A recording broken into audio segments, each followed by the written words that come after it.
All right, ladies, are we live?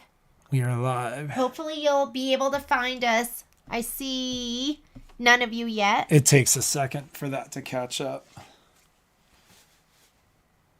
Do I need to get one of these for me? Or just use Kai's?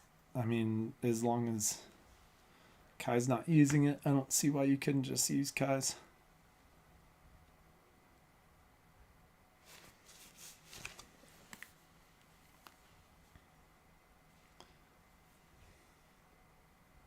So now you're live again. Can you see us? Yeah.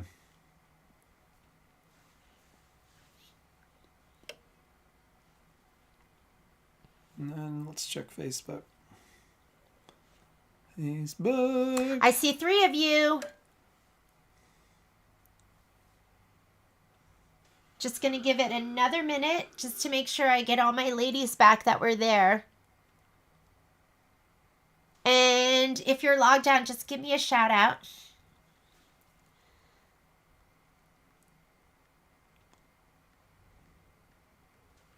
I lost half of them. I mean, it's there. YouTube and Facebook? It's on both.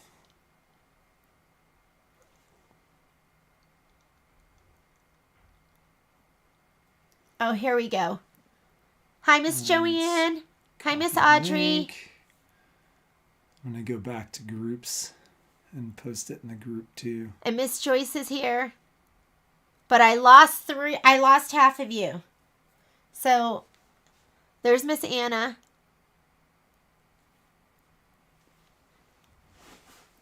Miss Rita. Is Miss Rita there? And how about there's Miss Brenda. Thank you, Miss Suzette. Sorry about this, ladies. It's just I want to make sure everyone can watch it, and I was so upset about last week. So I think we're up and ready. There is a way. Yeah, and we got a couple more people that weren't there before. Okay. Well, I think what's happened is you've re-picked up the YouTube group. The YouTube group. All right, ladies. So just to get you caught up, what we're doing now is we are getting ready to stitch out the Toadstools. I'm going to be doing this in the 9.5 by 14 inch hoop. This is the one that we're doing. You can also do it if you can't fit it into the 9.5 by 14. It bumps you out of the 8 by 12 when you add the quilting. You can do 2 5 by 7 hoopings. But where I'm going to be doing it today in the 9.5 by 14. So I've already loaded my quilting design, which from our sheet you're going to see is going to be Toadstool Insect 3. And I am adding my embroidery design. I'm just going to hit set. And now they're combined. I chose my 9.5 by 14 inch hoop. I'm going to hit embroidery. Before I start stitching, I'm just going to move it all the way up. You don't have to do this, but when you do it from your embroidery screen, it combines your quilting with the embroidery, so it should move all together. And now we are ready to go ahead and stitch. First thing it's going to do is it's going to do my placement line for the batting. So I'm going to spray my batting fabric and my background fabric right now.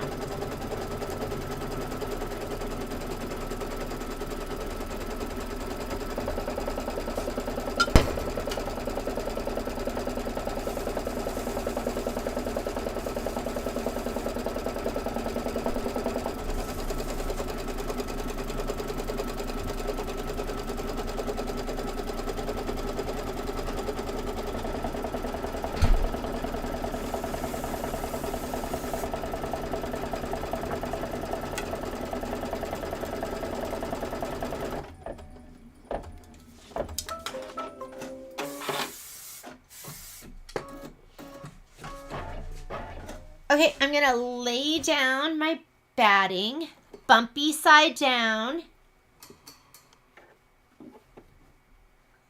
And everyone is welcome to join the sew along on Thursday, which is going to be, if you have clear blue tiles, we are going to be stitching out the house and the trees just to show you how to do it.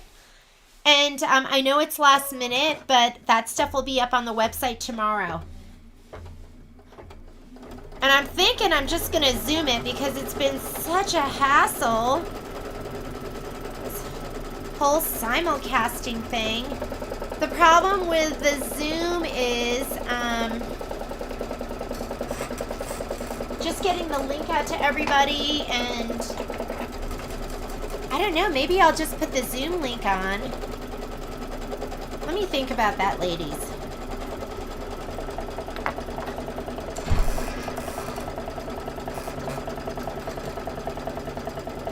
And then we're going to trim this.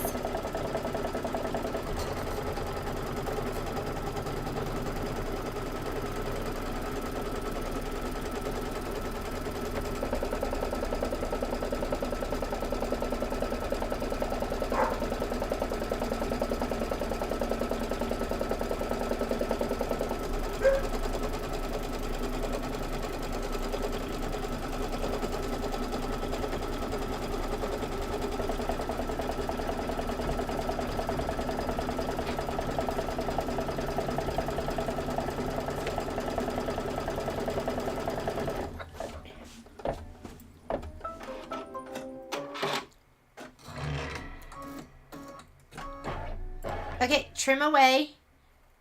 And then we're going to place our background fabric.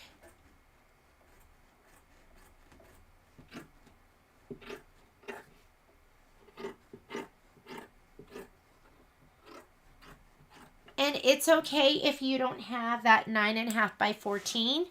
You're going to do one of two things. Either one, you are just going to stitch, you're going to do this without the pre-quilting, or you're going to split it up and you're going to do it in the 5 by 7s if you want to add the quilting.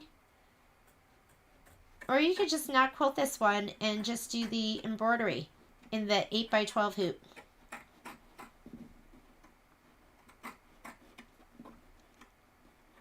Because at this point, I think I'm addicted to the pre-quilting, I would opt to do it in the 2 5 by 7 hoopings. I don't know. What do you ladies think? What time on Thursday? And you said it will be on Zoom. It's going to be on Zoom. So I will post a link, a Zoom link. I'll probably put it on our Sew Along page.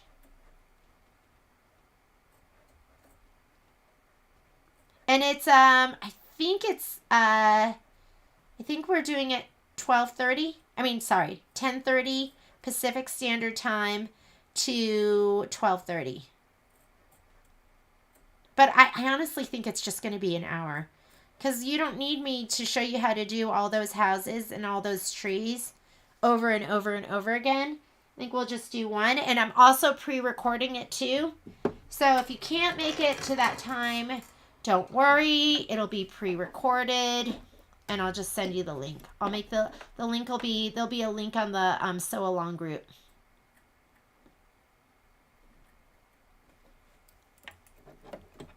I'll have something for you.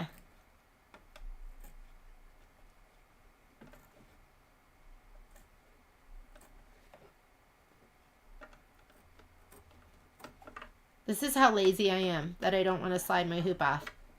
Just keep working it until your hand fits under there. All right, I am not going to do the placement line for my backing. I'm going to just fold this in quarters. Mine's already sprayed. It's sticky. And that's going to help me find my center. And I'm just going to find the center of this with my finger. And it's approximate. Now you don't want this to be, laid down crooked. So as I lay it down, I'm kind of making sure that my line of my fabric is parallel with the line of the hoop. And if you're centering it to your hoop, then you're going to use the hash marks, the little embossed centering marks. But this should be pretty lined up. I'm just going to go ahead and press it down. And I'm going to skip the placement line on here. So I'm going to go here. That's my placement. that's my tack down, and I'm going to stitch my tack down.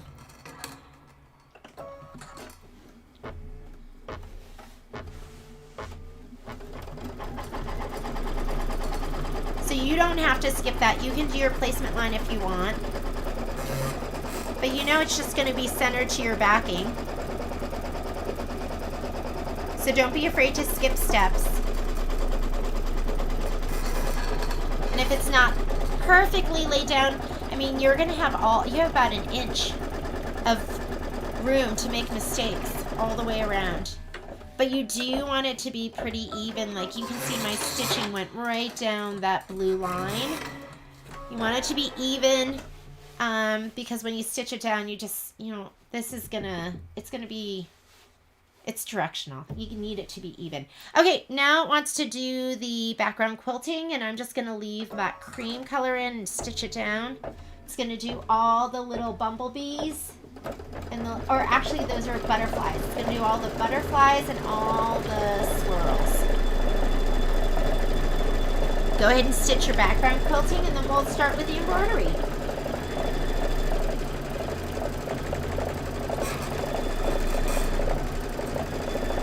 It's 11:11 my time, so we still have almost 2 hours. After this, we're going to do Birdhouse number 1.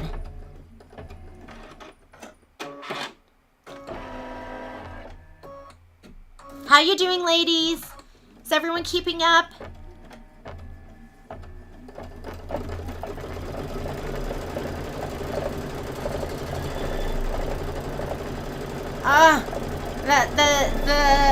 The live streaming stuff just is stressful.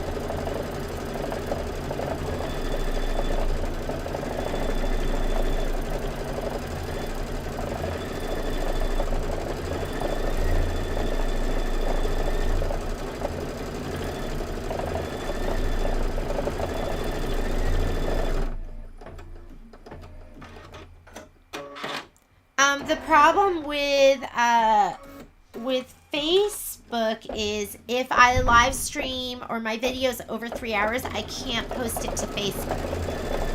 So if I go over our allotted time, I'm not going to be able to. So if we were to do this on Zoom, if it was over 3 hours, I couldn't post it to Facebook. It would just be YouTube. Oh, you know what? But I can post the link to the YouTube video. Okay, let me think about that. Maybe we'll Zoom this next week and we won't live feed it. That could solve some problems.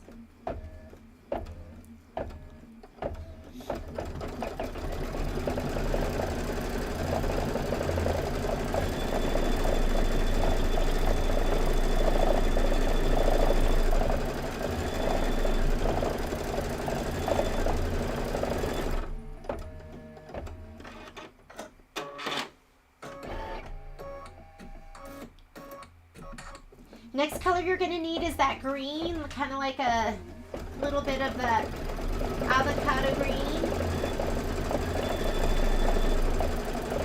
We're going to be placing the grass. So grass is going to go down.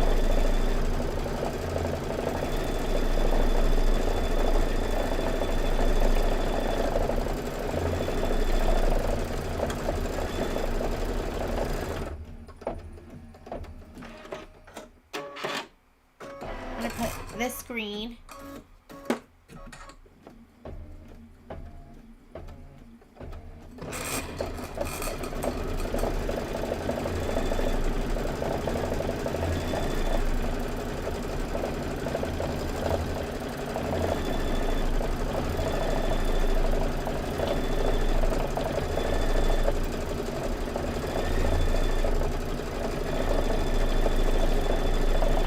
Get your long piece of green fabric, give it a little shot of spray to the back, and just be ready for that.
All right, we're done with our quilting. We're going to go on to our design, and what it wants us to do is it wants you to stitch the grass placement line, and that's going to be in this green. I know it's hard to see. It doesn't really show as green. So go ahead and do that first. I'm going to change my thread out. I'm using this green. This is from the thread kit. I didn't have a green this shade in my stash. I love this color. Gonna have to get some at the store. Mine was a little bit too dark. So this is gonna be placement line. And then you should have your long green strip of fabric. Give that a little shot of spray to the back. We're gonna lay that down next.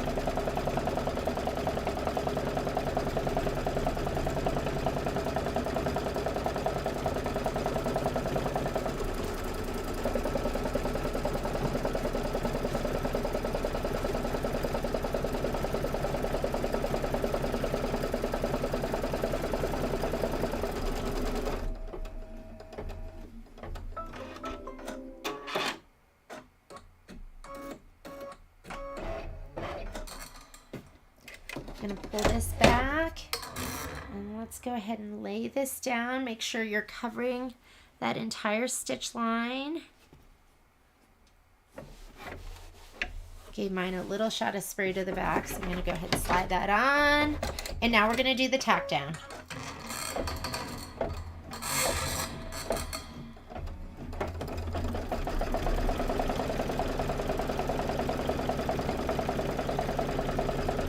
Get your scissors out, you're going to trim it up next.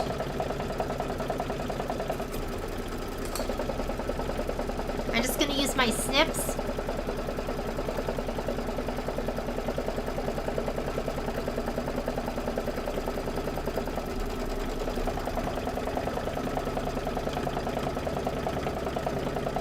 And you want to trim it close to the stitch. It's going to do a really pretty decorative stitch on top of this, but not a satin stitch. I feel like satin stitch, you could be a little messier with your trimming.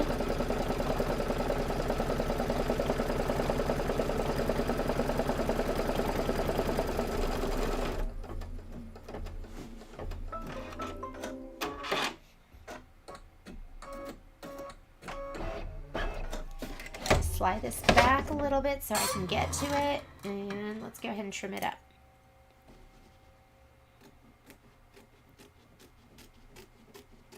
I love snips. If I'm just like one piece of fabric, they are my go-to. Feel like they're easy on the hands.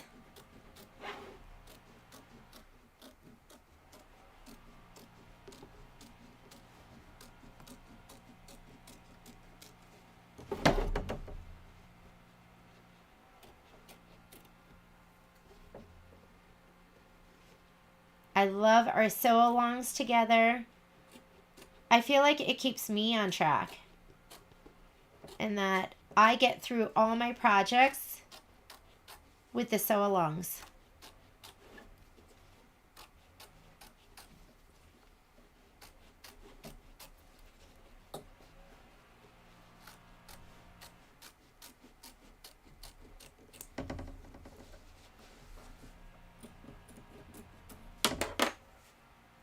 You're going to slide your hoop back on and do the decorative stitch.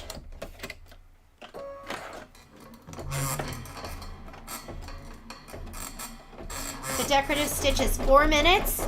Good time to tidy up.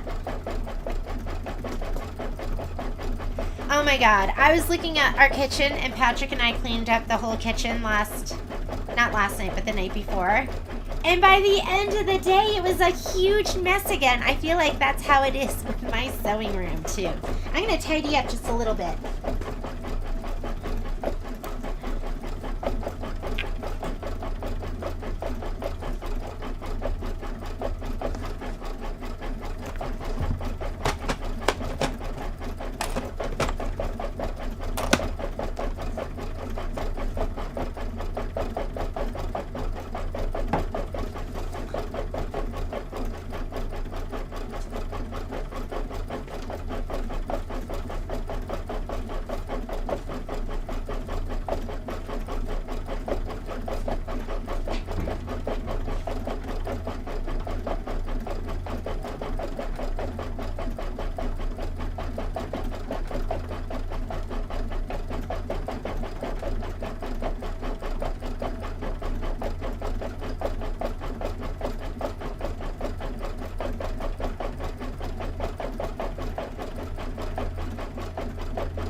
All right, so we are done with the grass. Let's go on to the next page.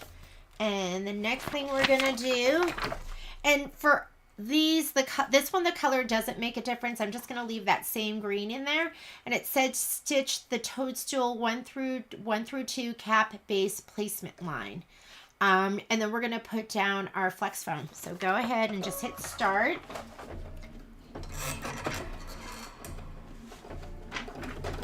Because your little caps are gonna be poofy.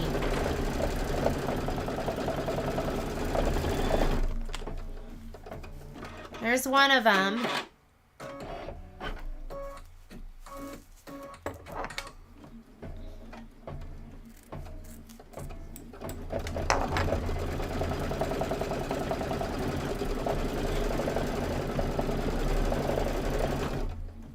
Ooh, he's a big guy. I have all these leftover pieces, so I'm going to use these up. And this one I'm going to put down right here. Is it going to fit? It will fit like that. I'm going to put this one down here. Okay, let me do this one first because it's going to sew this one on.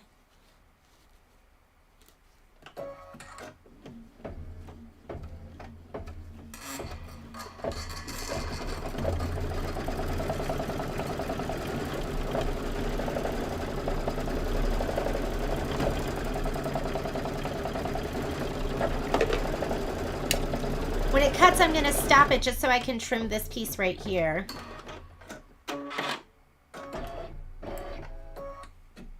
Now it's ready to do the next one.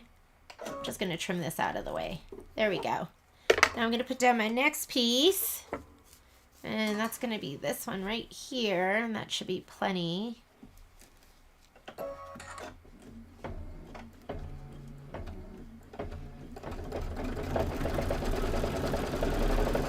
Hopefully you're stitching with me, ladies.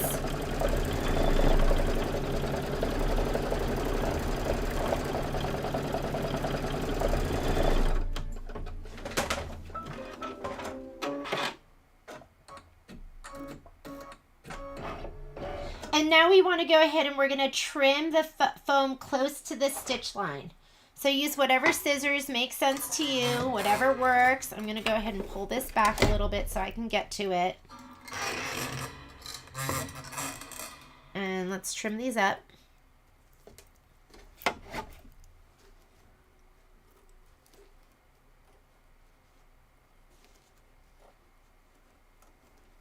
These do not have to be perfect. They're going to go under fabric.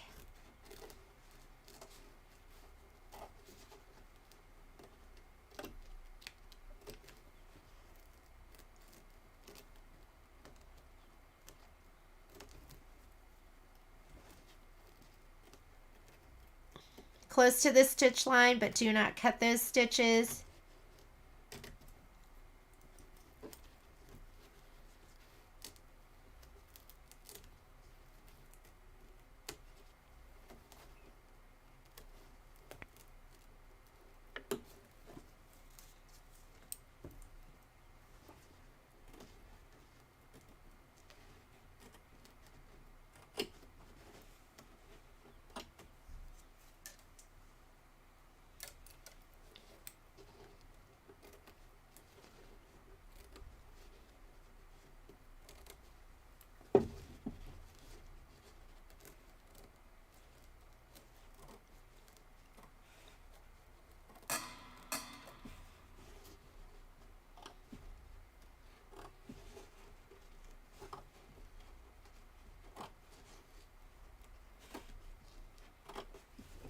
Those are trimmed, and that's good enough. You can see mine's not perfect, but it'll look perfect underneath the fabric. And now it's calling for this other color, which is this, like, I don't even know if this is tan. It's like tan with like an undertone of like a kind of green.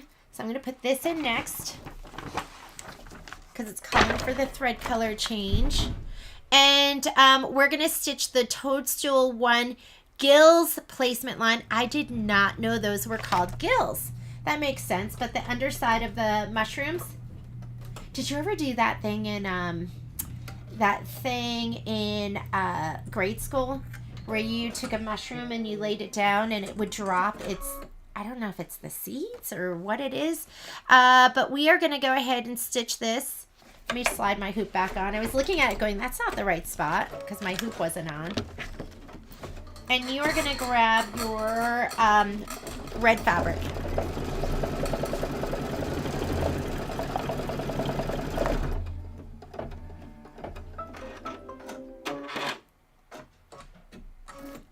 Or not the red, this one right here. So we're going to go ahead and put that down. I'm going to give it a little shot of spray.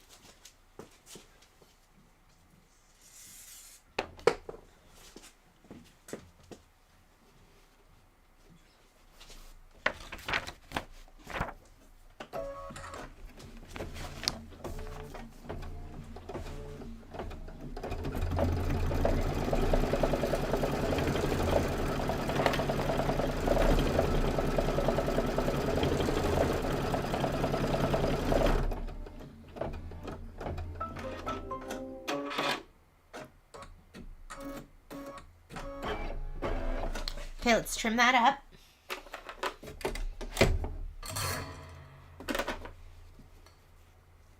Gills. I like that. I did not know that. Those were called gills.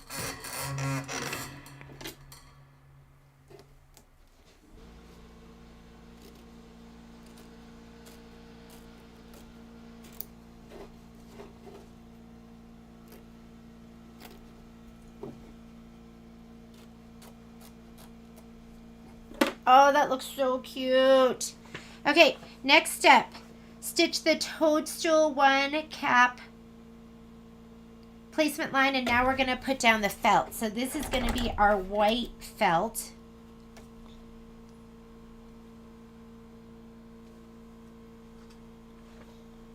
And, you know, you can skip that step because you know exactly where it's going to go, right? So why do that again? I'm going to skip the placement. I'm going to go to the next step, which is going to be the tack down. And it's still calling for this same color. I'm just going to put that down. Let it stitch the tack down. I didn't even spray. Sprayer tape.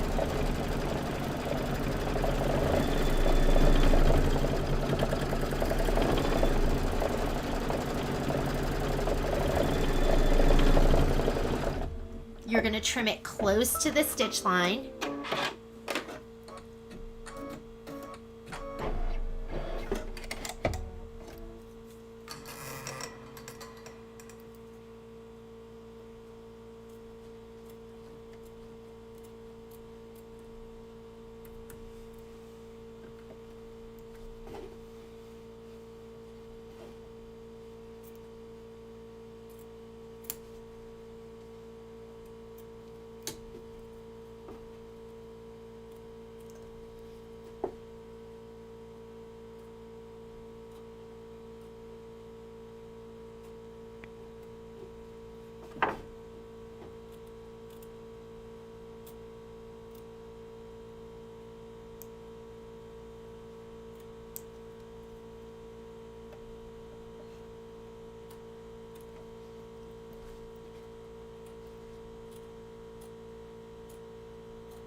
There's our little mushroom. And then we are going to stitch the Toadstool 1 cap decorative outline and the gills. So now it's going to go around the edge, and it's also going to stitch out the decorative stitches inside the gills, the pink area. There we go.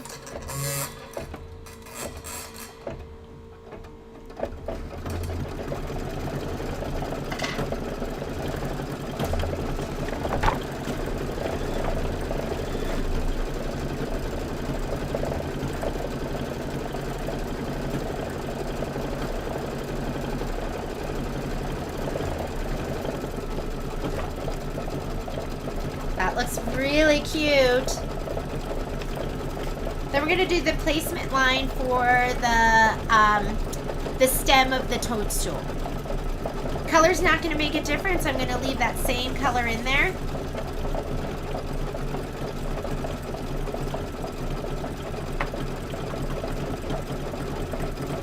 You're gonna grab that piece of fabric that we put the shape flex on the back of, so it should be the coconut cream.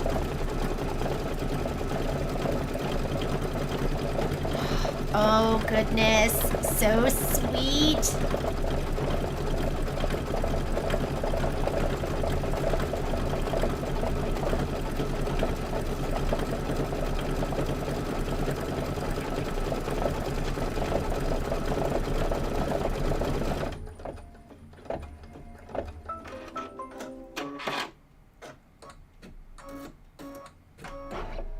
Gonna leave that same color in and just hit start. It's gonna do the placement line for the stem. I'm gonna go ahead and give this, and it should be the, is it the bigger one? Let's check. Let's check before I tell you for sure. Toadstool 1 is the 2x3, so it's gonna be your bigger piece. Give it a little shot of spray to the back.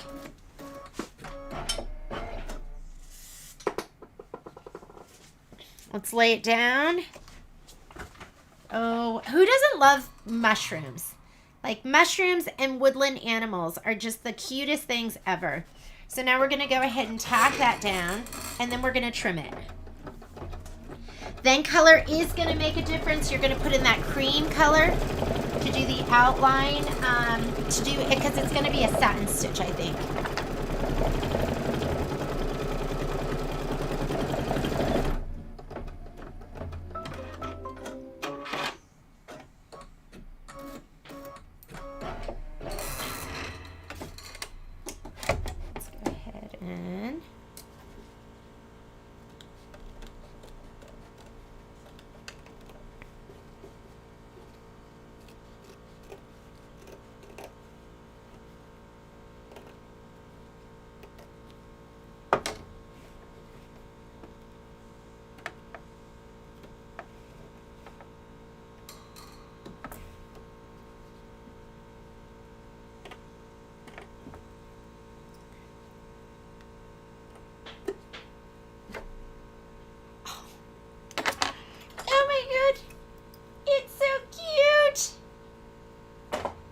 Love it. Ladies, are you just loving this one? So cute. Okay, I'm putting in that cream, and now it's going to do the outline stitch. Color makes a difference here. Slide that hoop back on. Go ahead and do that outline stitch. Next thing that we're gonna do is we are gonna do Toadstool 2 stem placement line. And then we're gonna put the fabric down. The fabric's gonna be that like grayer colored one. So don't do the cream one. You're gonna do the one that looks a little bit gray. It's gonna be this fabric right here.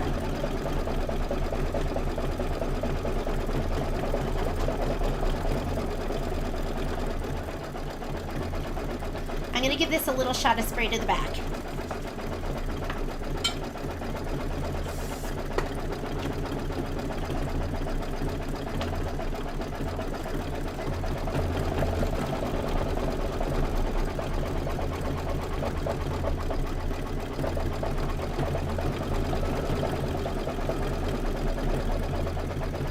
And this looks so adorable because it's puffy.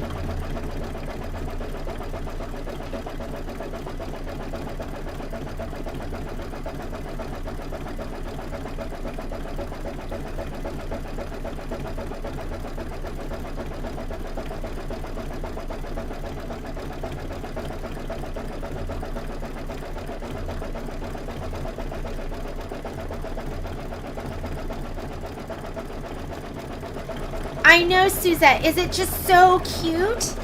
I mean, just stitching it out, and I think it's actually stitching it out and seeing it live, because I saw this stitched out, but I didn't pay attention to all that detail, and just the way this is poofy, and then the little detail in the gills, and that decorative stitch. I mean, everything.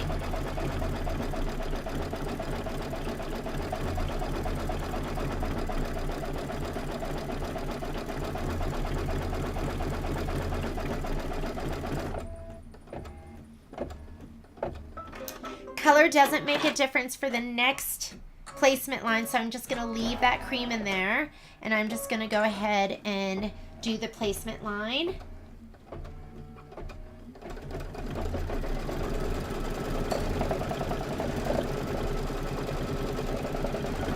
Make sure you spray that piece of fabric. Mine's already sprayed and ready to go. So I'm just gonna lay this one down. Tack down doesn't make a difference either. You could change it out now if you wanted. But I'm just gonna do the tack down and trim.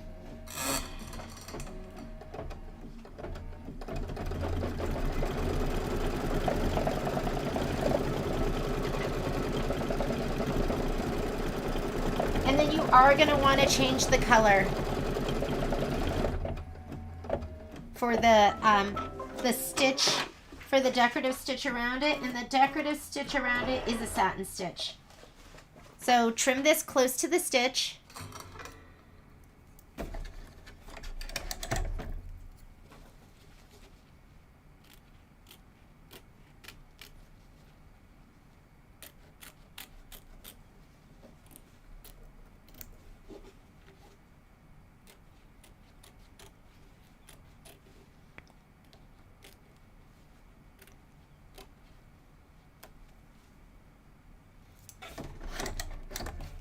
I'm going to change my thread color out.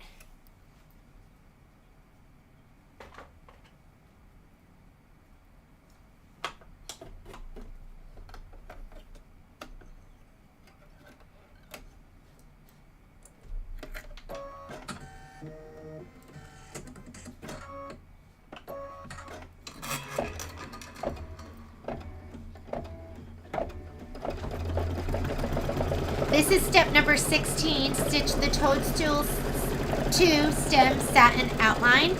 And then we're going to change our thread over to the red color because we're going to be using that red felt to do the top of the next mushroom. So grab your red felt and your red thread.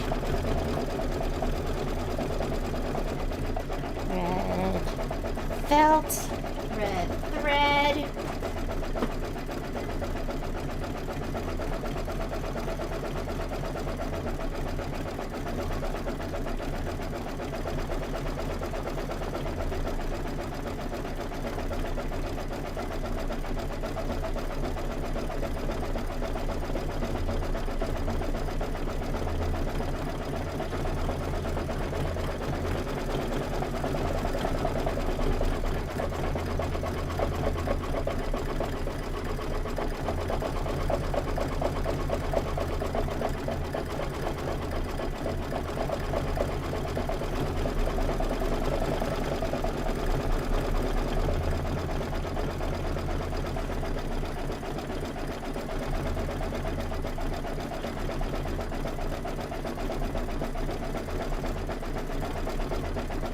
I'm going to skip that placement line because you know exactly where the red's going to go. So just to be ready, just give this a little shot of spray on the back side.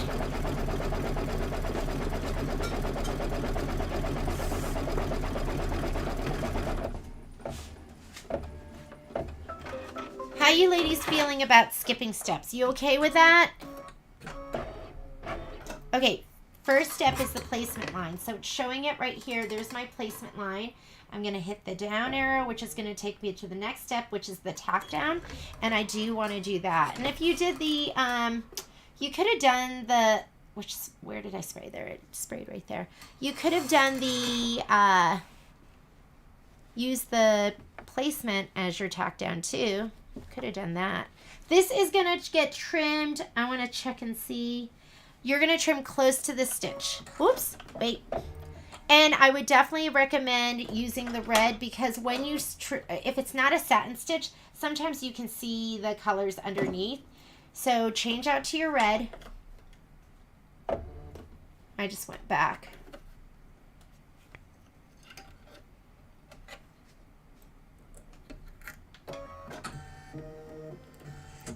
This is going to be my tack down. Then we're going to trim.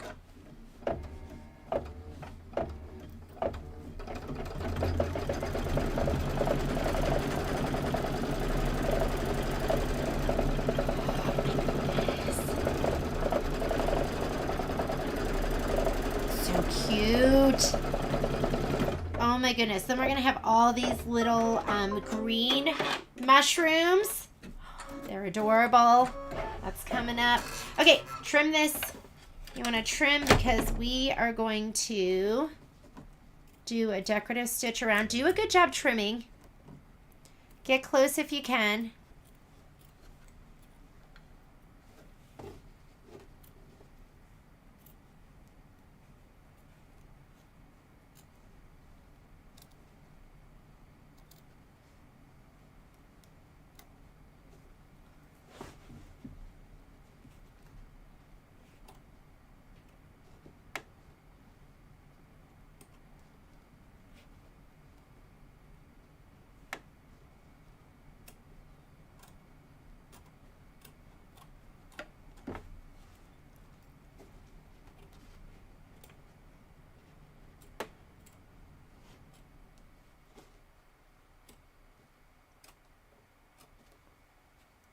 Oh my goodness. Oh, it's so sweet. Okay. Go ahead and do the decorative stitch around it.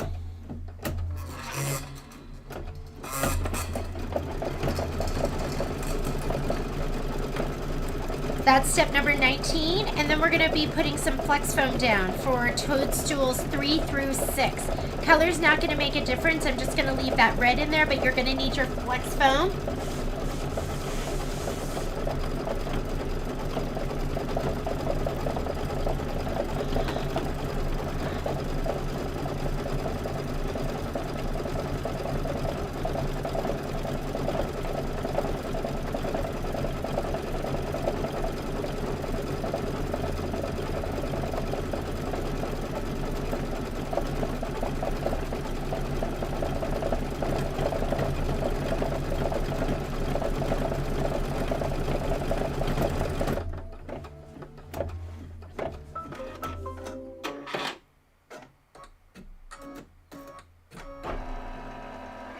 All right, let's go ahead, and this is going to be the placement for the flex foam for the other mushrooms.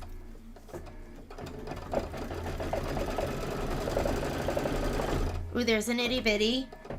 I was going to throw this away, ladies, but it looks like I'll be using it. I know, I can't help myself.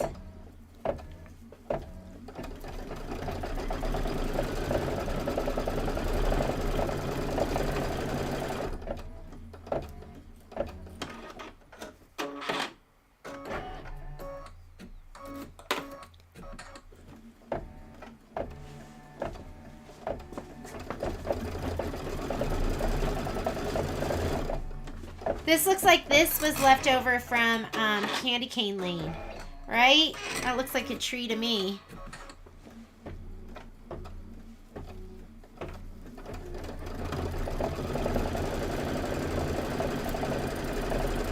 Here we go. Let's see.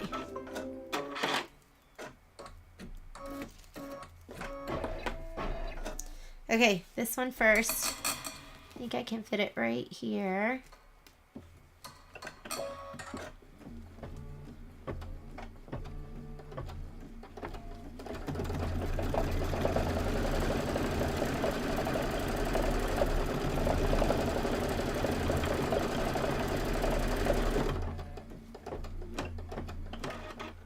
I'm going to hit my stop button so I can just trim this little bit away. All right, that one is done. Now we'll just put this down here.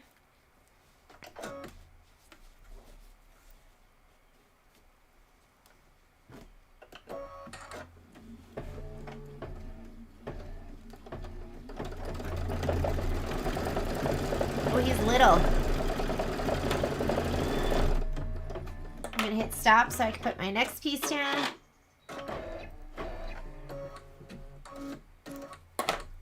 And then this one, I'll use this leftover from my tree. Just put it down like that.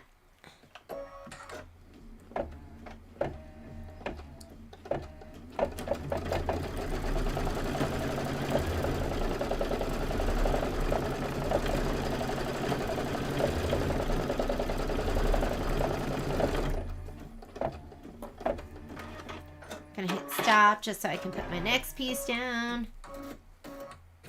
And it looks like This one will fit here perfectly. And then we'll trim them all up.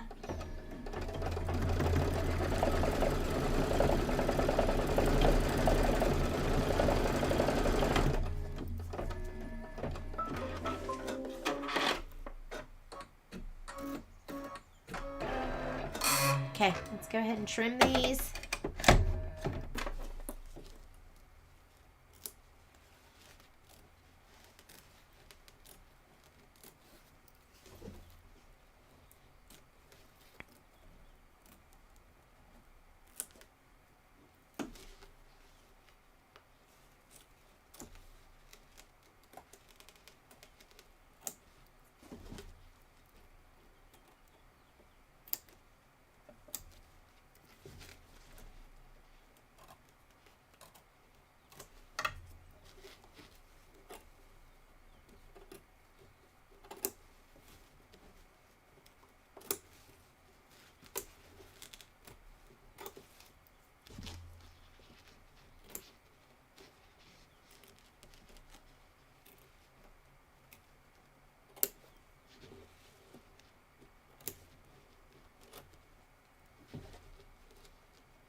Yes, I do throw some pieces away.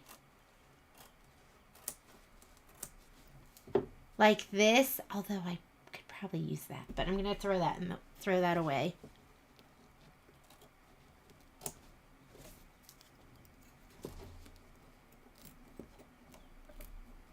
My goodness, these mushrooms are the cutest.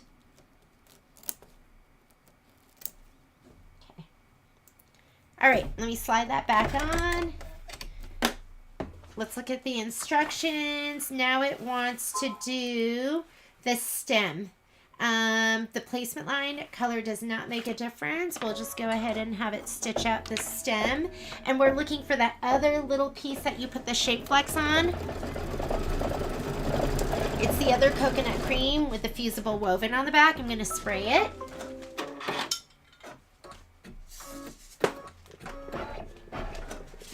I don't really like dark colors like red underneath things that are going to have a lighter color. So I'm going to change my thread out at this point, and it wants to have that cream color put in.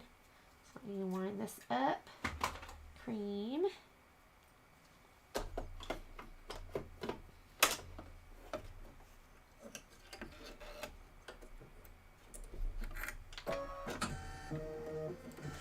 And I gave that a little shot of spray. Now it's going to do the tack down, and we're going to trim it up. And then you'll satin stitch around it.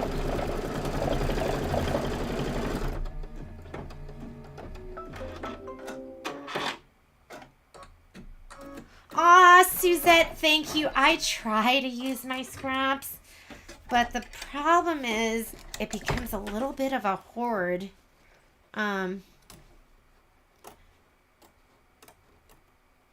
Sometimes I think I don't need an embellishment kit, but then they have like something super special in it that you need to get it. But I have so many scraps. So for my back of this, I'll put together all the leftover pieces of fabric, just because I just hate having all that leftover fabric. You know what I mean.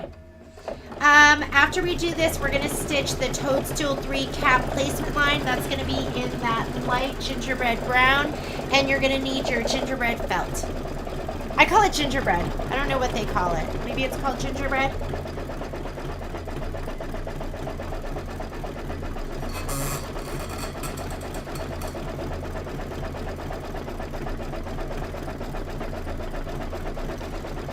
This is so cute. Look at him. You just want to squeeze it.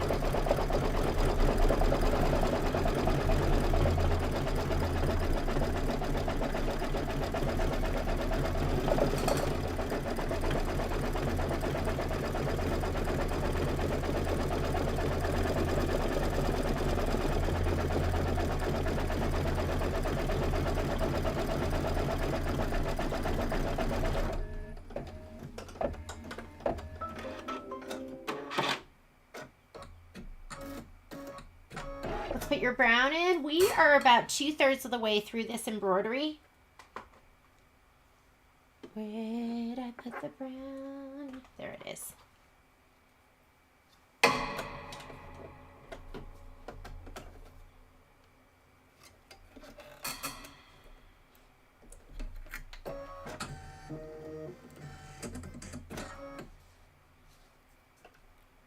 I'm not going to do the placement line again because we know exactly where it's going to go. So again, I'm going to fast forward placement line, next stitch, tack down. Let me give this a little shot of spray. And is that going to fit right here? That's too close. Well, it's not.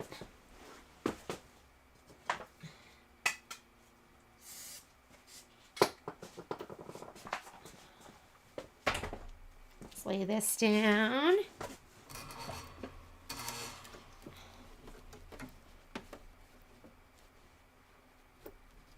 Go.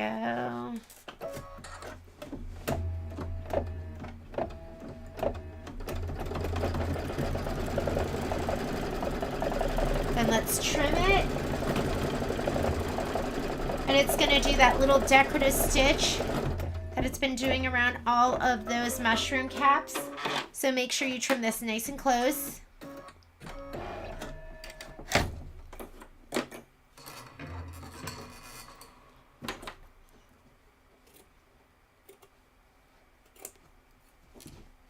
Oh my goodness, Patrick and I were watching. We were watching some news program this morning, and the guy who was on the show, obviously, I mean, it was a correspondent or something. He looked like he was wearing his bathrobe, and his hair was a complete mess. I mean, Patrick and I both looked at each other and we're like, does he have like bedhead? His hair was so messy. Patrick posted it on his, I think he posted on his Facebook feed. It was so funny.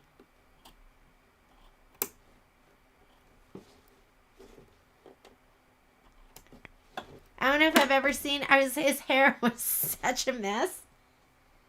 Kind of like me, but you're not seeing me, so it's fine. Okay, now it's going to do that decorative stitch. Slide your hoop back on.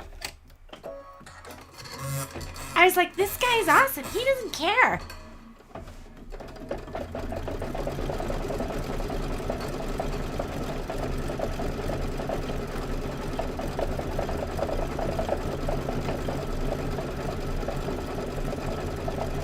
And then we're going to put that other kind of taupey brownish, maybe flax. I could see it being called flax. We're going to put this in next, and it is going to stitch the stems on the other 3 little mushrooms.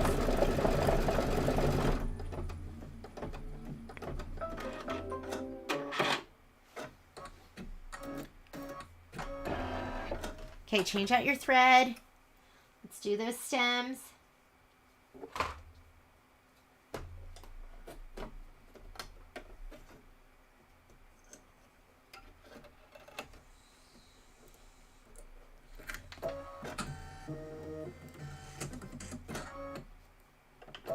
And stitch out those stems. It's going to be 2 minutes of stitching.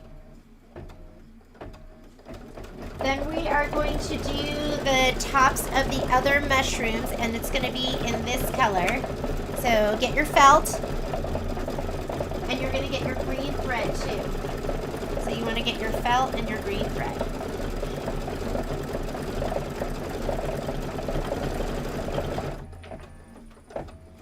And it looks like for these, placement, tack down, and decorative stitch, there's no foam in these little... Oh, wait. What am I talking about? The foam's already down. So, yes. But we already put that down.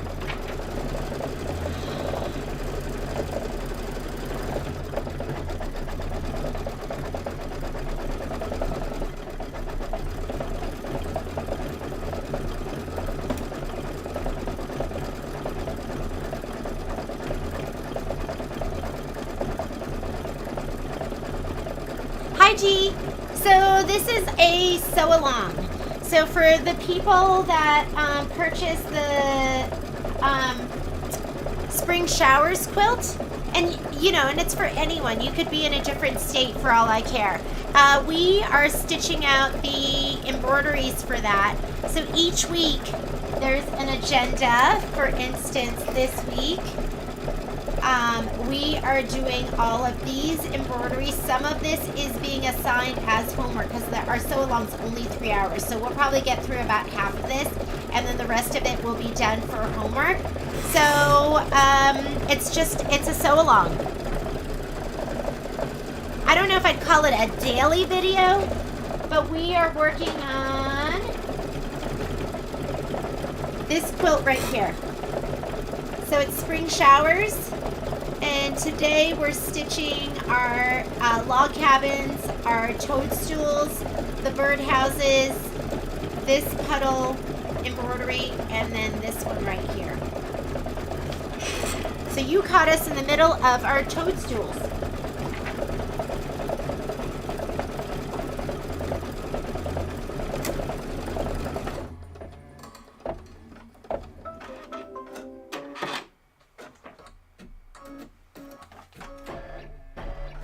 Next step's going to be the placement line. Let's skip it because we know where it's going to go. So I'm just going to go here, placement line. Next step, tack down. I'm going to give my felt a little shot of spray to the back.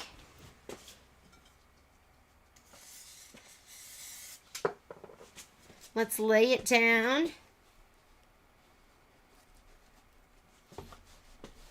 And let's stitch it.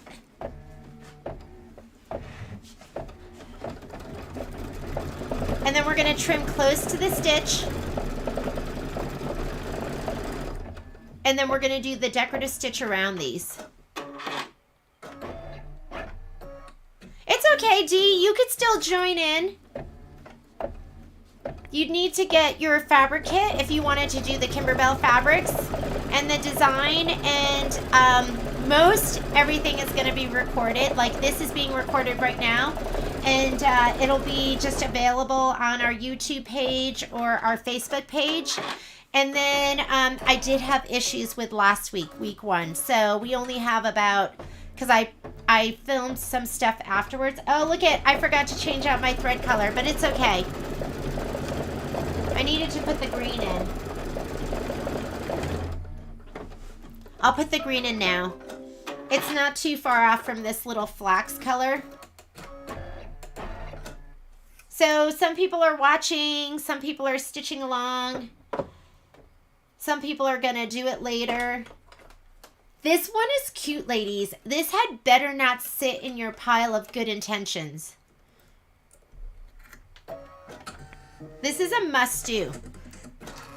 I think this is one of my favorite Kimberbell quilts. They're all so cute. I really loved the Halloween one too. I just love this one.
Trim it close, ladies.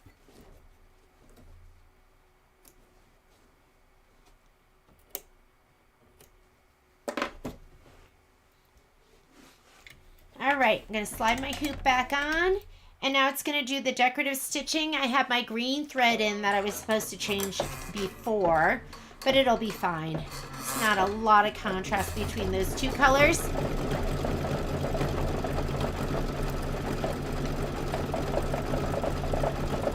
And this is step number 31.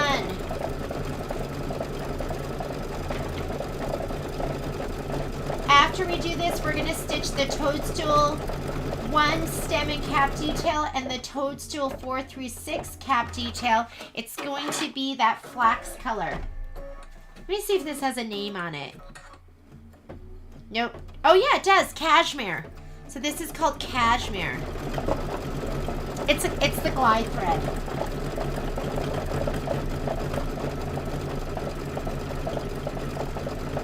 From here on out, it looks like we're going to be stitching and colors make a difference. We're going to be doing some pressing too with your iron.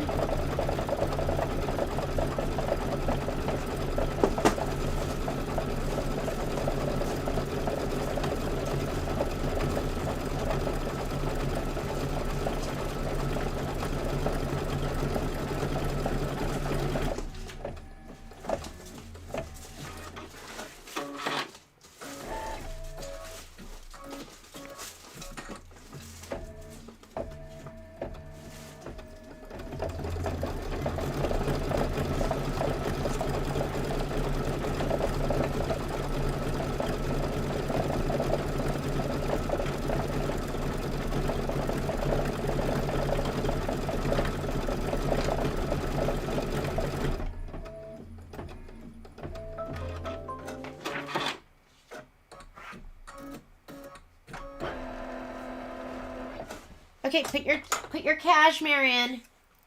So luxurious, ladies. Let's go cashmere. Feel like I'm due for a bobbin change too.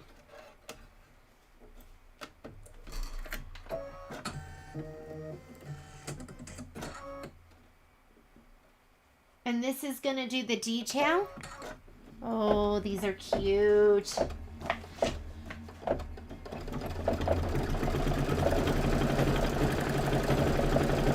After this, you're going to put in the cream color.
Oh my gosh.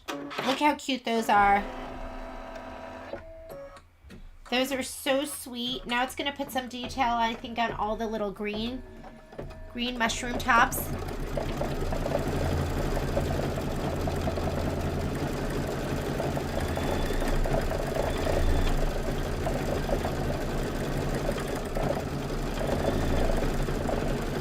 It is 12:08. I think we're going to be able to get through all of Birdhouse 1. I'd really like to do a good puddle as well with you.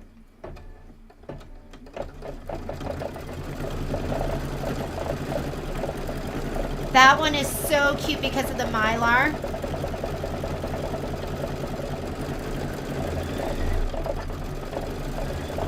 I don't think Birdhouse 1 is going to take us too long.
Okay, I like to show people how I take my thread out because some people think I pull it back and I don't. So up here, you need to make sure this is open, which means your foot, see how when your foot's down, that is closed. So make sure it's open. And I unthread. So I just take my thread, I'm trying to get that, and I unthread it from here because you shouldn't pull back. There's a tension disc right here. And I just unthread it and I unthread it here. And once it gets past this step right here, then it just comes right out. So that's how I take my thread out. I know some people cut it here, grab it and pull it out, but you don't need to do that. Just so you know. So all this time where you think I'm just pulling back, but I gotta tell you, for probably before I had classes on my machine, like I used to, our store, which I used to be a customer at for probably like 8 years beforehand. In the very beginning, there were no classes. So you just got your machine and you just figured it out. You just got the best price in town and that was kind of it. So, but I used to grab my thread and just pull it back. I didn't know better. And to be honest, I never had a problem. But now that I know, I always unthread it and then I pull it out. Last thing you want is to be stitching on a Saturday night and have your thread get caught up in that tension disc and not be able to clear it yourself. So just cut it. I mean, just unthread it and then you can pull it out.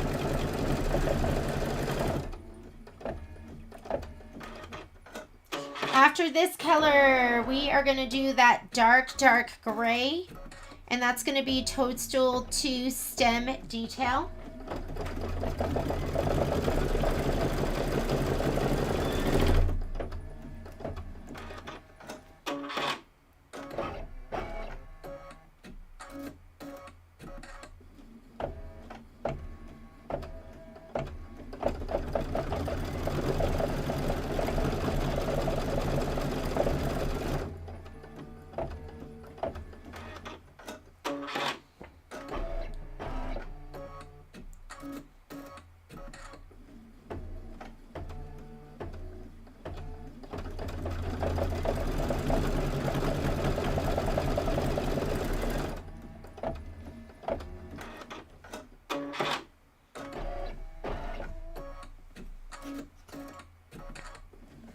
For these little jump threads, there's two different things you can use. These are from OESD, and these are my side hoppers, and I love them both.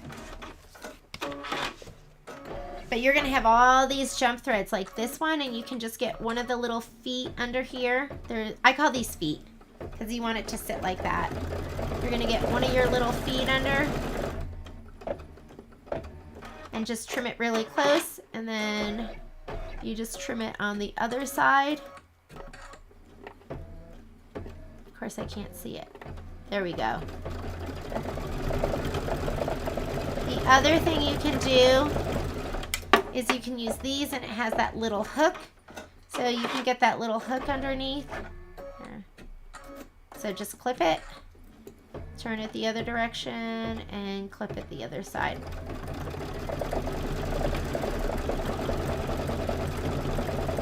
So if you don't have these, you should get them. There's the side hopper and these. I forget what these are called. I have to figure it out. And I should put together a little code for you. A one-time use code for the sew-along.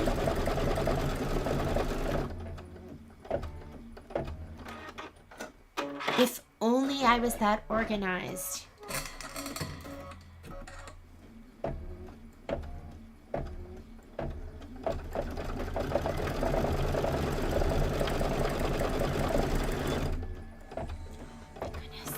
That little red mushroom cap is so cute.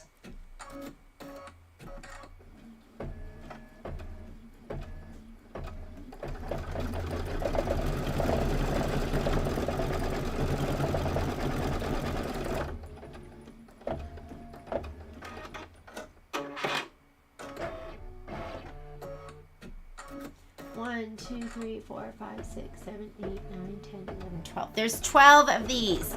2, 3, 4, 5, 6, 7, 8, 9, 10, 11. I think we have one more after this one.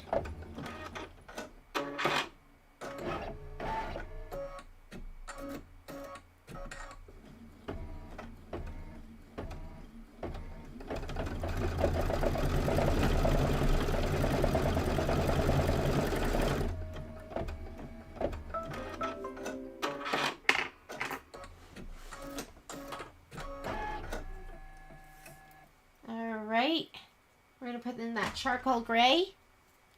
This is step number 34. This color is called, what's this called? Shadow. Shadow, ladies.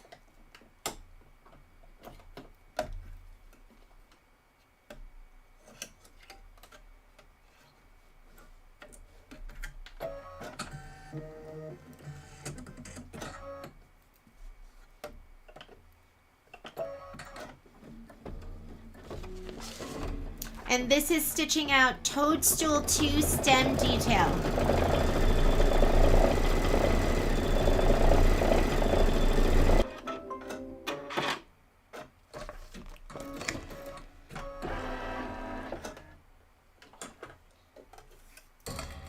Okay, put in your kind of bluish teal. I don't know, is this turquoise? What color is this? I don't know what it is. Oh, you know what? I can look at the title, and the color is called Tidewater. Put in your Tidewater.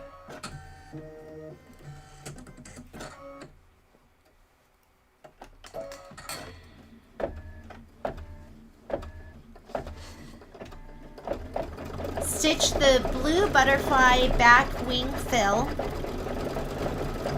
And then we're going to do the same color. We're going to do the placement line for the glitter. And we're using this turquoisey blue glitter.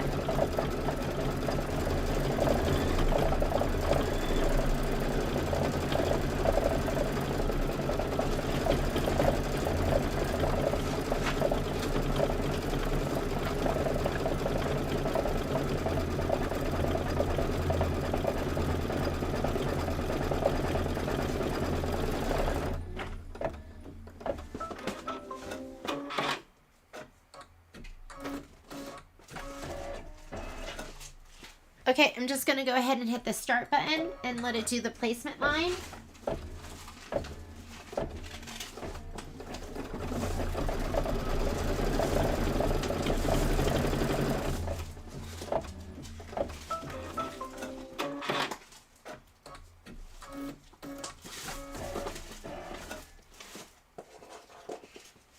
And I have this piece right here, which is big enough. I'm going to give this a little shot of spray.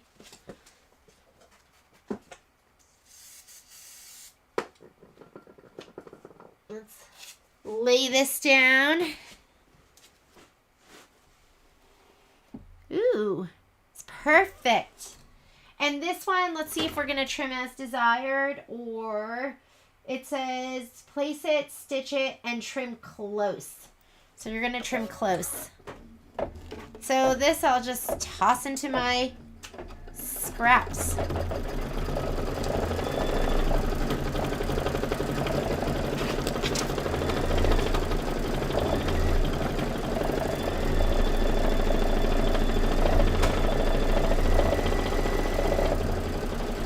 Now it says to press this. I'm not going to press it until I press the other gold glitter. So I'm not going to press it right now.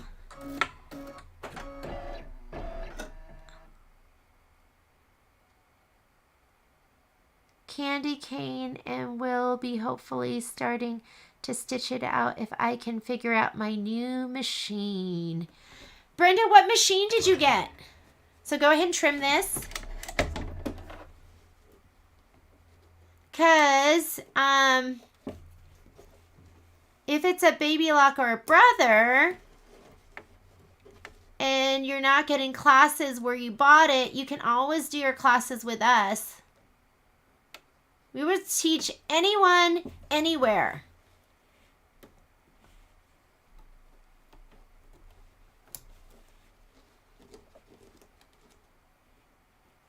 And quite honestly, you know, when we had, you know, when I bought my machine, there were no classes because the gentleman that owned the store, I mean, he was a one-man show. So that's kind of why we just figured it out. You figured it out on your own. Okay, now, like I said, it does say to press it, but I'm going to do that afterwards. Now it says stitch the blue butterfly large wing detail, and we're going to do that in that light mint. So let me go ahead and change my thread out. That is going to be step number, my page just flipped over. I think it's step number 38.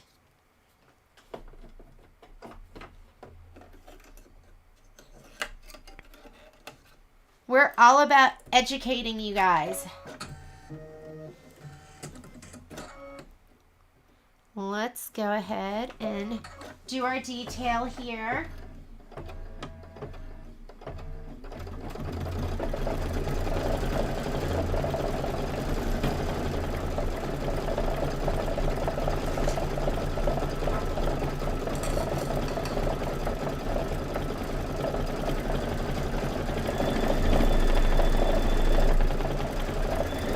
Quite honestly, with all this stitching, I don't even know if I'm going to have to press it. Pressing, optional.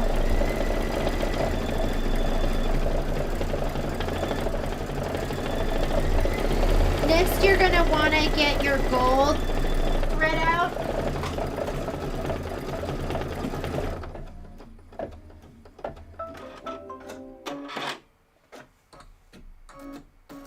This is step number 39. It is the small wing detail.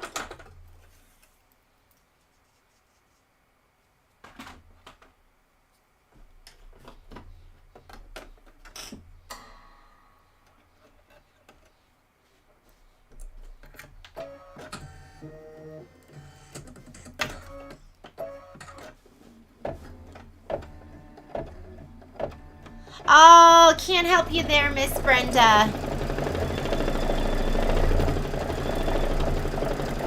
But you can just keep doing your sew-alongs with us.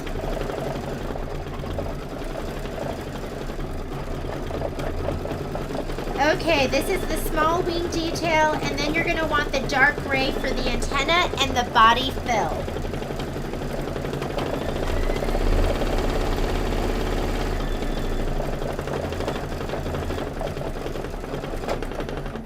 Whoop! Thread broke. That's okay, that happens sometimes. I'm gonna go ahead and let me go back 10 stitches.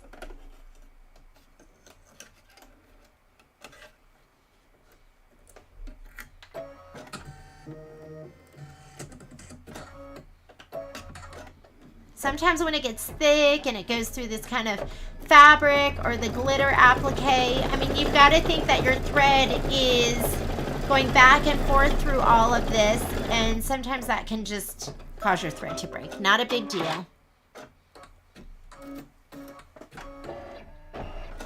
All right, I'm going to put in my dark gray.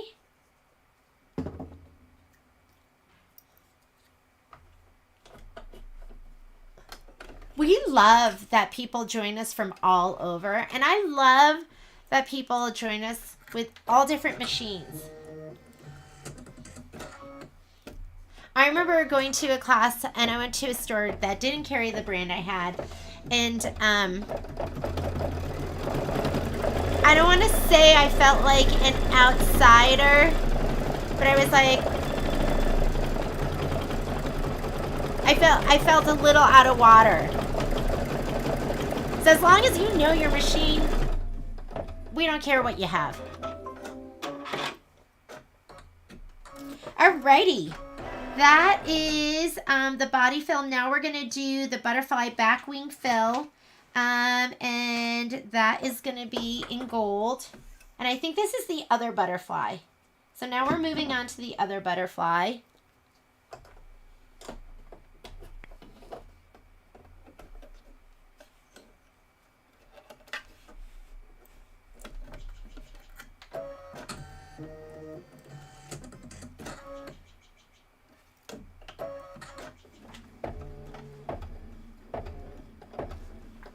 Then we're gonna do the placement. So you need your gold glitter and your tack down. I want to see how poofy this got. That's fine. It's up to you. If you want to put the gold glitter down and then press it, you can do that.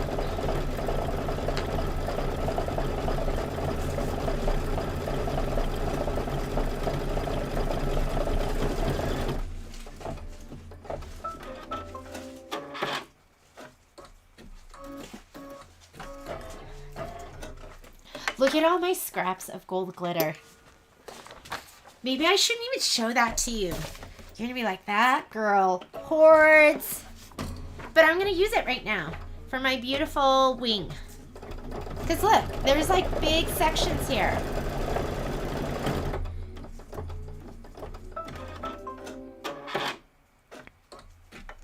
Let's see, is this going to fit? This might not be wide enough. Oh, I think that totally is going to fit. I'm going to use it. There we go. You know what? That might be a little tight. I'm going to use this one. This is bigger. Okay.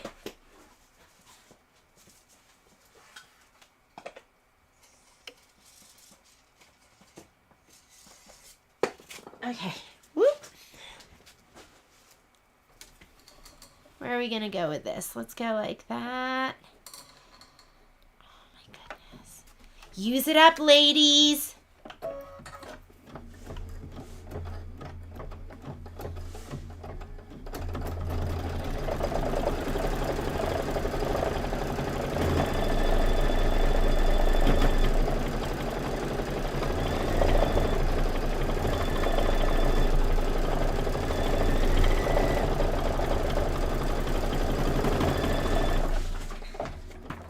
Then we're going to trim it. If you want to press it, you can press it too, but I'm just going to go trim it. It says trim it close to the stitch line. And then we're going to change our thread out because we're going to do the detail in that, what was it called? What was that color called? In the Tide Water. Okay, close to the stitch.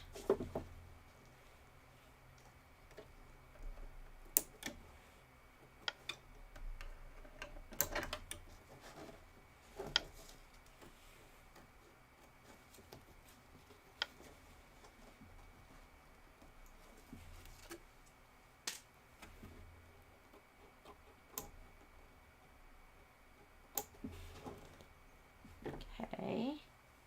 I'm going to put my Tide Water back in. I'm taking the gold out.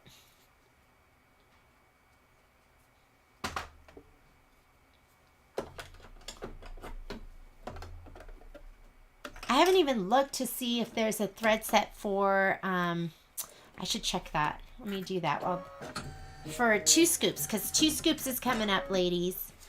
All right, go ahead and slide that on. And let me make sure I read this right. And that's the color we want. Stitch the yellow butterfly wing detail. And this is the color it's showing us. And then we're going to put the dark gray back in, a shadow. And that's going to do the antenna, the body fill, and the butterfly trail detail. And then we are done with this one. I'm keeping you working at a brisk pace because I want to get through as much as we can get through. If you fall behind, you can watch the video. The instructions are great in the book.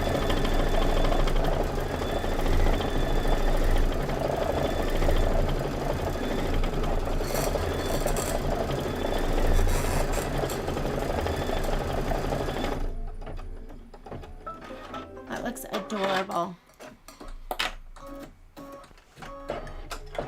Okay, put in your dark gray. Put in the shadow.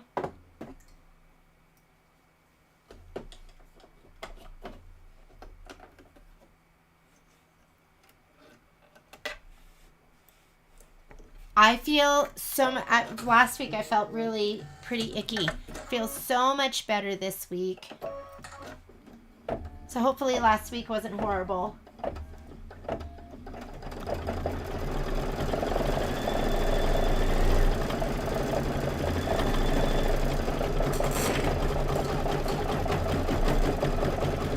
leave that same color in for the last stitch out, which is going to be the little trail that goes behind the butterfly. So just go ahead and hit start. And we are done with this, and then we are going to hoop up to do Birdhouse 2. I'm sorry, Birdhouse 1.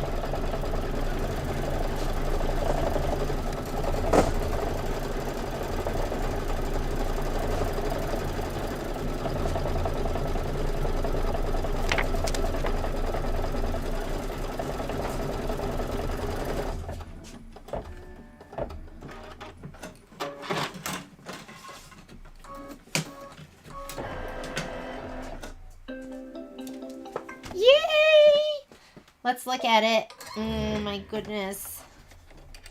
Okay, if you feel as though you need to squeal because it's that cute, go for it. I mean, I absolutely love this. And I'm glad I moved it up because I have all of this that'll fit in like a 4x4 hooping. So I'm just going to pop it out. Put this to the side so we can press it all. That is the only thing you need this 9.5 by 14 inch hoop for, I think. Actually, you know what? You might need it for the wagon. Do you need it for the wagon? No. Everything else is going to fit into the 8x12 hoop.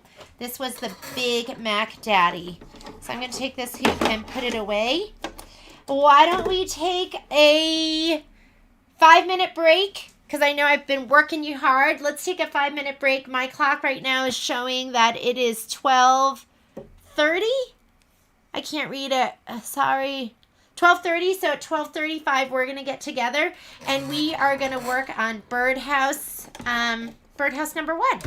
We might go a little bit over. Hope you ladies are okay with this. Next week we will be working just from 10 until 1.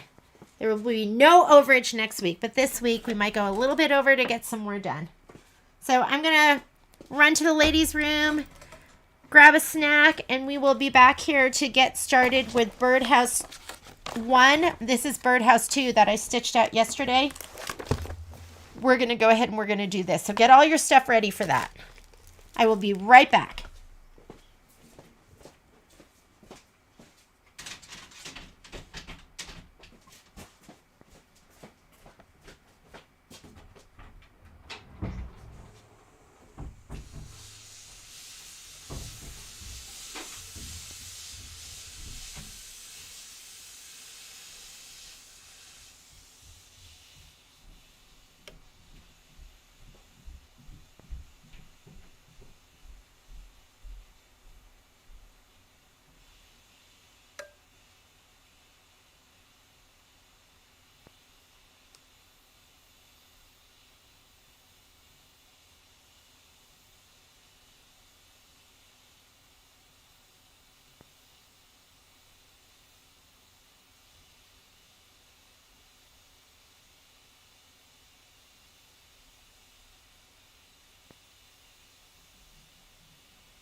He was barking.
All right, we have 1 minute left.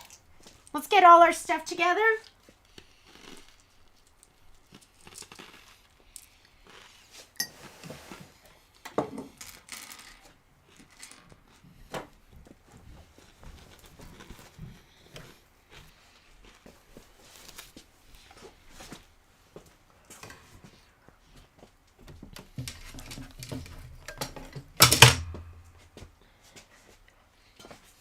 Maybe the next ones will be super fast.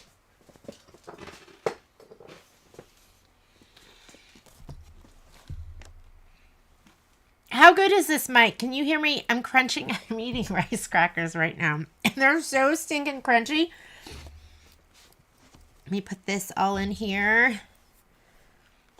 And get our handy dandy chart out. It is 12:35. Break time is over. We are going to go ahead and we're going to do Birdhouse number 1. You're going to need a 6x10 hoop. If you're doing the quilting, it bumps you out of, well, actually it was 4x8 anyways. So yeah, you could have done 8x8 too, but we're going 6x10. This is Birdhouse 1. And this is pretty much going to be our cut line. So I have this extra fabric over here. I'm just going to hoop up in my 6x10. And I'm just going to scoot my design all the way over here. And I should have enough room for this. So let me go ahead and hoop up first. So go ahead and hoop up your 6x10 hoop. If you don't have a 6x10 hoop, you need one. If you do a lot of Kimberbell, it's a necessity because she uses it a lot. All right. I'm going to pull out all my little bubbles. And let's make sure this is flush. And that should be good to go. And I think I'm ready. Let's go over to the machine. Are we all here? Are we all ready? Everyone got their break? Oh, let me grab my fabric too. So I need my fabric for Birdhouse 1. Oh, here. Moved everything. This is Birdhouse 1. What you should have is you should have your applique fabric, your batting, and your background fabric. And your background fabric should already have the shape flex on it. So we are going to take this over to the machine. And let's get started.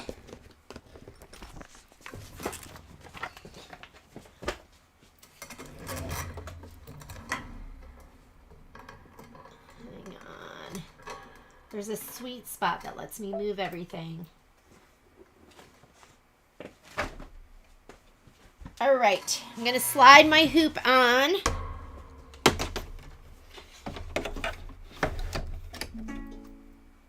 Whoop, change to a larger embroidery frame. I didn't clear my design yet, so got to get rid of that design first. So I had to slide off my hoop. I am going to go ahead and let me select my hoop size. Oh man, I'm way over. I'm way over my 3. So the recommended service interval is 3 million stitches. My machine is going to go to the store tomorrow. And Birdhouse 1, the quilt design is plant 2. The one we're selecting is 4x8. So I'm going to go in here. I am going to, here's my quilt designs. And it was plant 2. Go ahead and find plant 2 right here. And we wanted 4x8. I was thinking on this, I should also add what size pop ruler to use. Don't you think that will be helpful? So when I was cutting them out, then you don't have to look in the manual. So I'll add a column that says what size pop ruler you need to use to trim it down. Okay, we want 4x8 right here. Plant 2, let me look at it one more time. Plant 2, 4x8, go ahead and set it. I'm going to add to that. And the design we're adding is Birdhouse 1. Birdhouse 1 is going to be the one without a bird in it.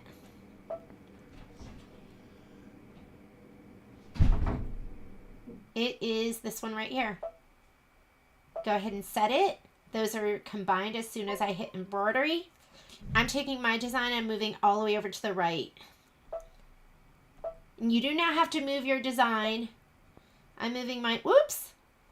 It went outside of that area because my hoop is not on there. So let me go ahead and move it back. I'm going to slide my hoop on. Now the machine registers it and it won't let me go outside of my area. I'm going to move it up and over and I'm set and ready to go. Let's go ahead and first thing it's going to do, I want it to show me this, is it's going to do the placement stitch for my batting. Go ahead and spray your batting and your background fabric. Spray both.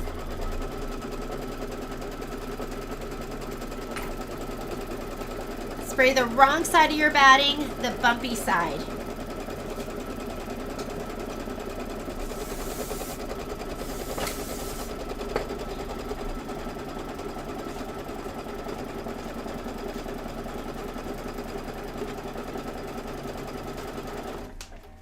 You're going to need to put in the color that you're going to do your quilting with.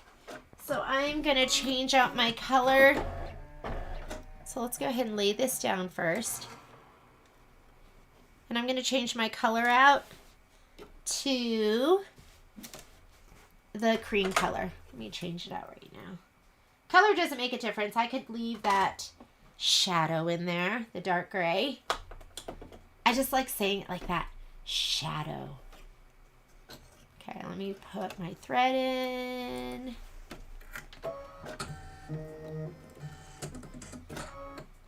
And let me go ahead and do the tack down. This is our trim. This is the line we're going to trim on.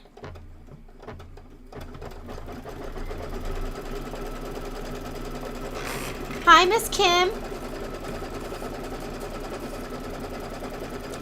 Kim just joined us. Where are you, Kim?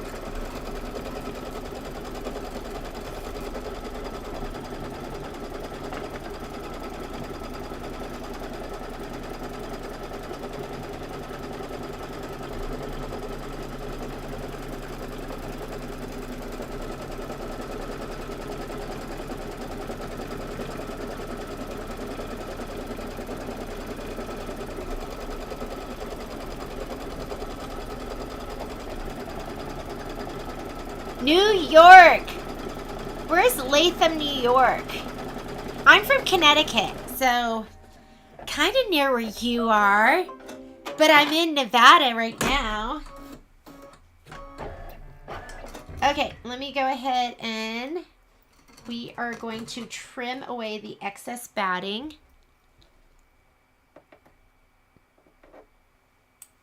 Let's use these.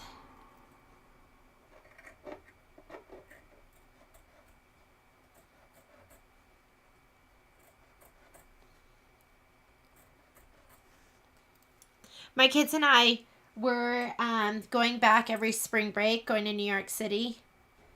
But then we didn't go because of the pandemic. And we didn't go this year either. But I miss my East Coast trips. Miss seeing my lady friends. I have a bunch in the New York area, the New York City area.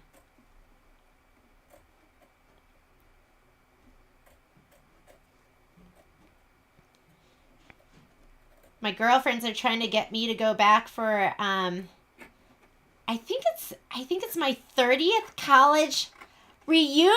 I can't even believe it. Is that right? No, it can't be 30th. Is it 30th? Oh my goodness. It is the 30th. I graduated in 1992. But I went to school in Boston. I'm thinking about it. It's in June. It's so hard saying no to that group of ladies. Just on the outskirts of Albany. Upstate New York. Patrick, my husband, went to school in Hamilton, New York. How far is it from that?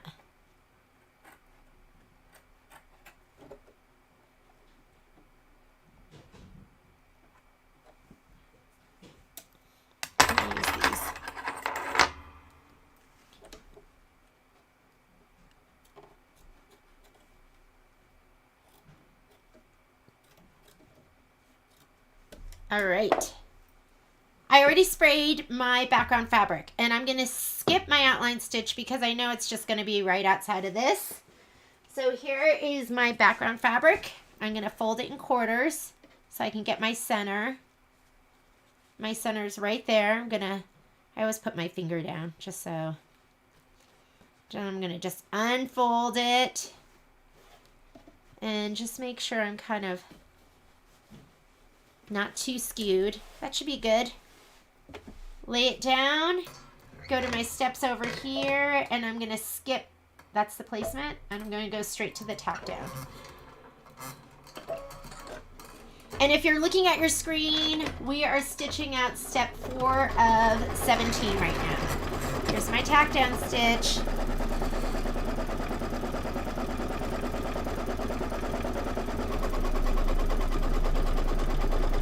I love Boston. And we used to do a ton of back east trips because my parents are in Connecticut and Patrick's mom was in State College, Pennsylvania, when the kids were little. And now you're going to do your quilting. So I'm just going to go ahead and hit my start button. I am doing it in that cream color. We would call it going on tour because we would try and visit everybody. And we would go everywhere from like Boston through Connecticut into New York to Pennsylvania. It was exhausting, and the kids don't remember any of it.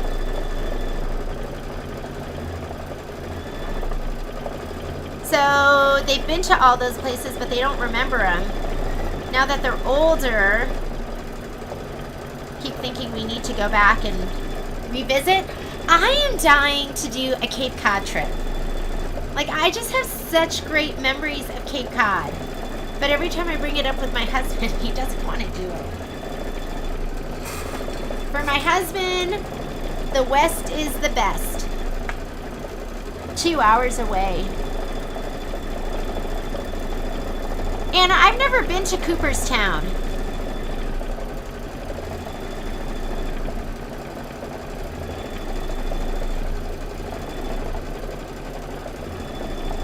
I have to put it on the to visit list. Okay, once we're done with the quilting, ladies, we are going to put down our post first, and that's going to be the cork.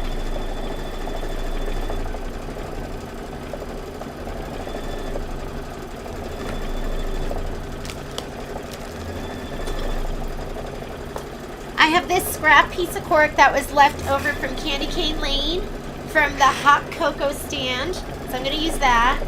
You just need a little idiot. See, this is the piece that I used for this one right here. See? Look how tiny that is. Okay, so I'm going to just use this. And color doesn't make a difference, so I'm just going to do the placement line. And that same cream. I'm not even going to spray this. We're going to live life on the edge. But it's pretty stiff, so I'm just going to put this down. And you can decide if you want your grain to run vertically like mine, or if you want it to go side to side, whatever works.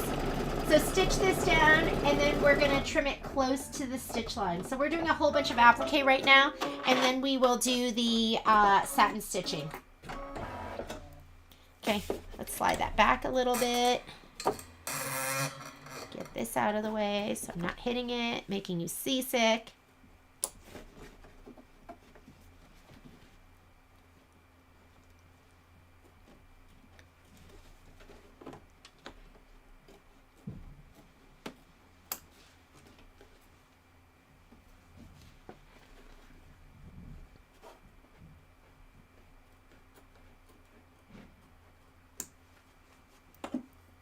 Next step, color does not make a difference. Whoops, embroidery frame was not on.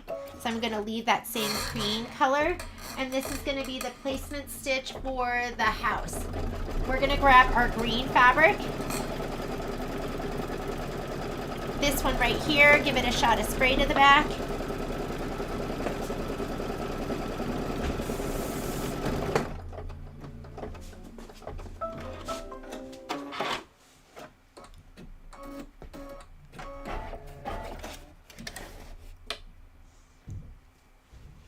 lay this down. We're going to do the tack down.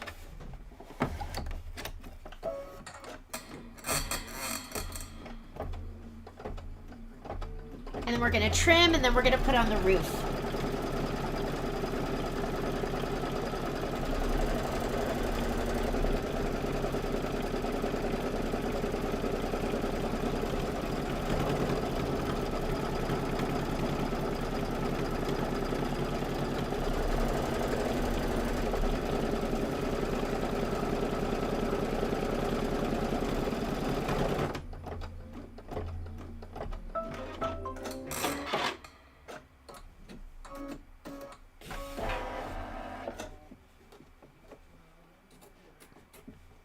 I find that I like to trim most when my fabric is like standing straight up like this.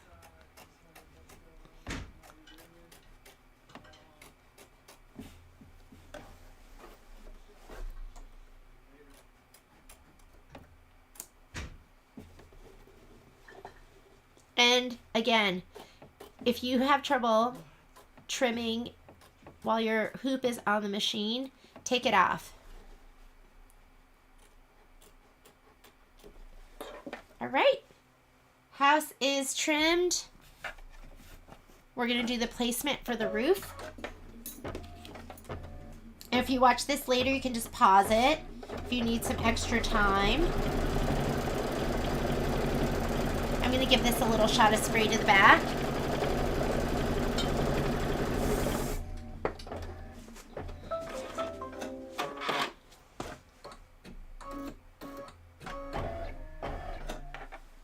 Lay that down, stitch it down, and trim it. So that is going to take us all the way through step 6. And when we flip our page, then we are going to do the door, and it looks like it is black leather. The door placement lines, and then the door leather.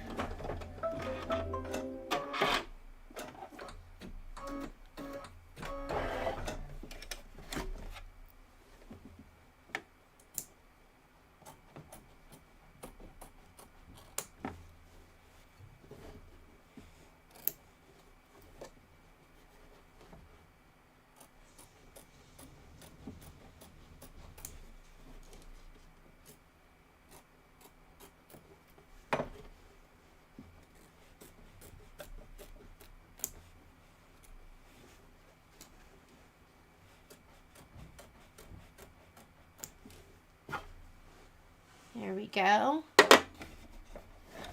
Now do your placement stitch for the 2 doors, and you want your black leather.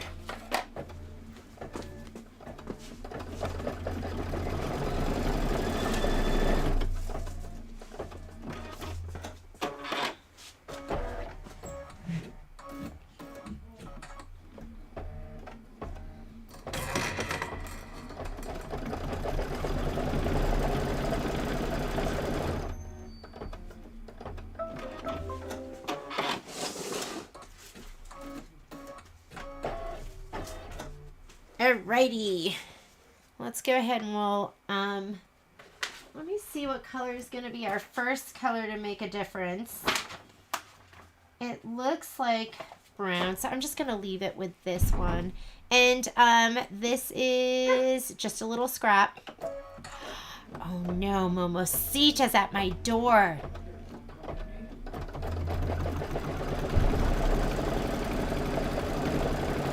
I'm going to hit my stop button so I can go ahead and just trim this and put the next piece down. Actually, I'll just take this one and put this one up here. There we go. Perfect.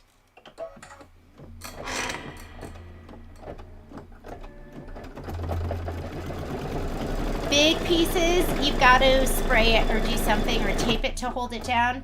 Otherwise, they can buckle and fold over on themselves. All right, I'm gonna trim these.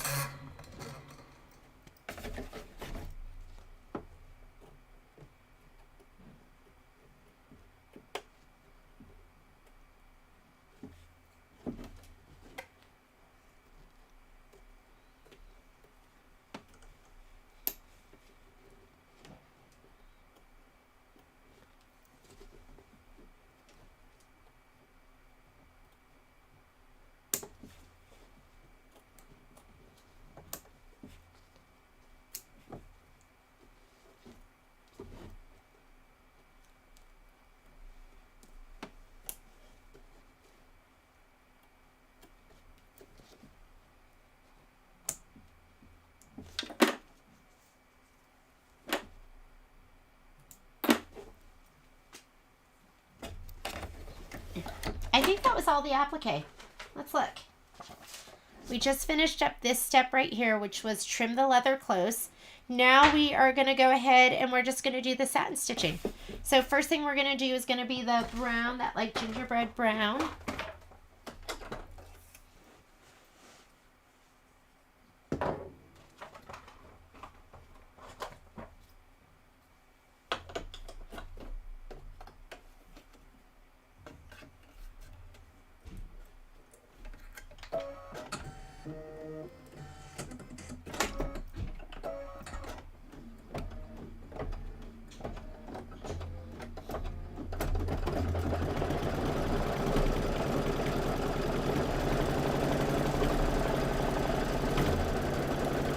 Going to be a minute of stitching,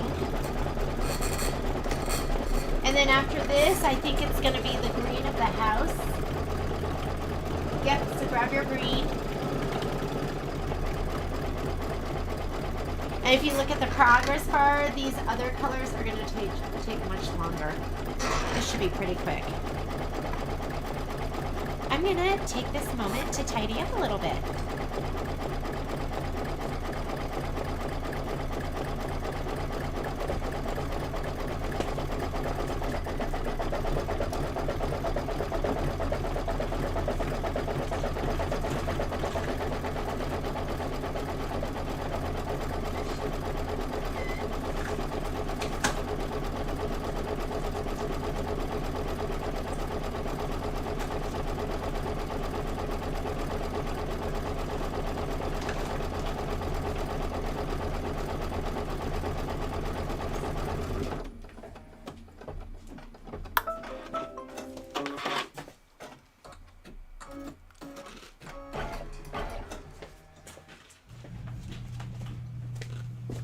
All right, let's change out to our green.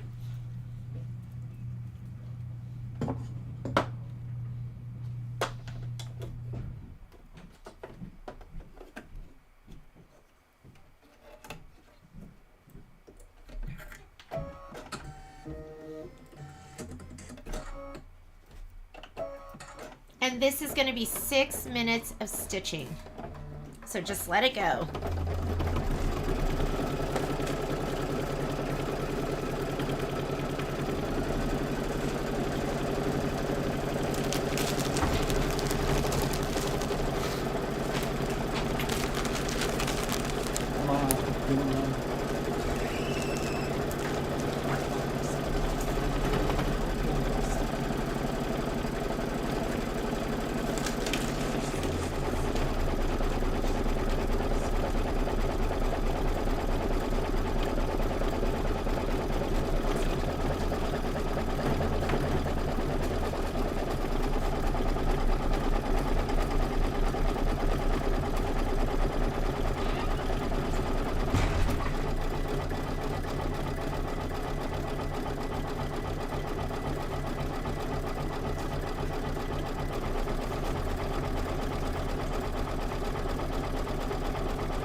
I need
right, the next color is going to be that minty green.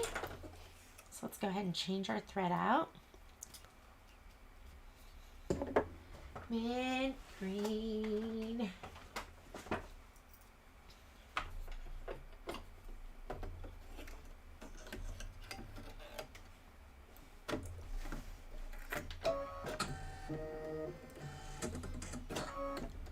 It's going to go around the roof of the birdhouse.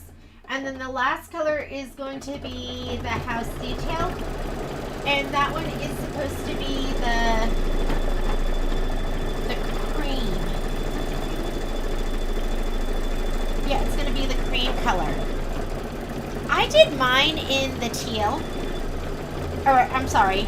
I did mine in Tidewater. So I did it in this color instead, and I'm going to do it in this color as well. So for the very last step, it's calling for this color. I'm going to do this color. Because that's the equivalent of me being wild and crazy.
All right, let's go ahead and put in our last color. And again, it calls for that cream, but I'm putting in Tidewater.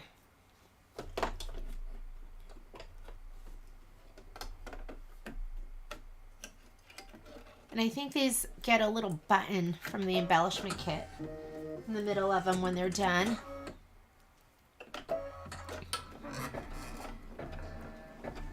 And after we're doing this, ladies, we are going to hoop up. It's 1:10. We are going to do a good puddle. Let's go ahead and do a good puddle. We're going a little bit longer, but not too much longer.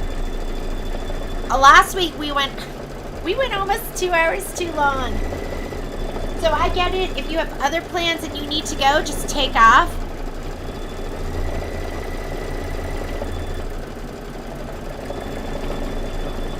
And for a good puddle, we're going to be hooping up. I'm going to be hooping up in the 8x8 hoop. So I'm going to grab that right now.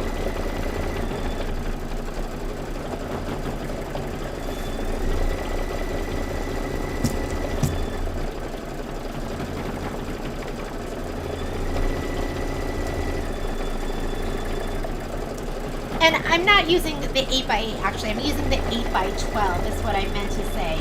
And both of those designs, a good puddle and no rain, no flowers, both of those should fit into the 8x8 or the 8x12. Or it'll also fit into the 7x12 if you have that hoop. And we are done. So let's go ahead and I'm going to take this over to my handy dandy hooping station.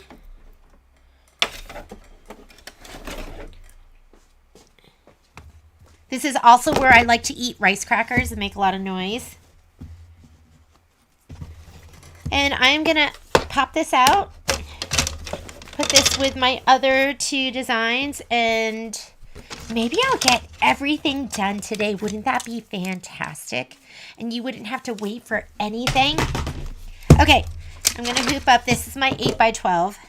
Remember, I thought it was my 9.5x14, and then I looked at it, and I was confused, and then I went, wait, that's not right. And then I figured it out. Okay, here is 8x12. Let's see if it'll pop in. It does. Gonna pull inward. And then I'm gonna pull inward this way a little bit. Not too much. Don't distort your weave. We are ready to go. This is the puddle one. So let me find my, here's no flowers. A good puddle. The thing that's so great about this one that I absolutely love is I'm pretty sure this is the one that has the mylar, and the way it stitches is absolutely beautiful. So homework. Don't forget to do that as your homework. It's basically the same. There's not much more going on. There's just a little bit more applique because you have to stitch out that little bird too. Just follow your directions. A good puddle. So you are going to have your background fabric, which is 8.5x8.5. Your batting, which is, I'm not sure, but it's on our handy dandy little spreadsheet. And then we need mylar. So I still have this mylar left over from before. I didn't cut it down, so I'm going to use that. And fresh mint. So that is going to be your green vinyl.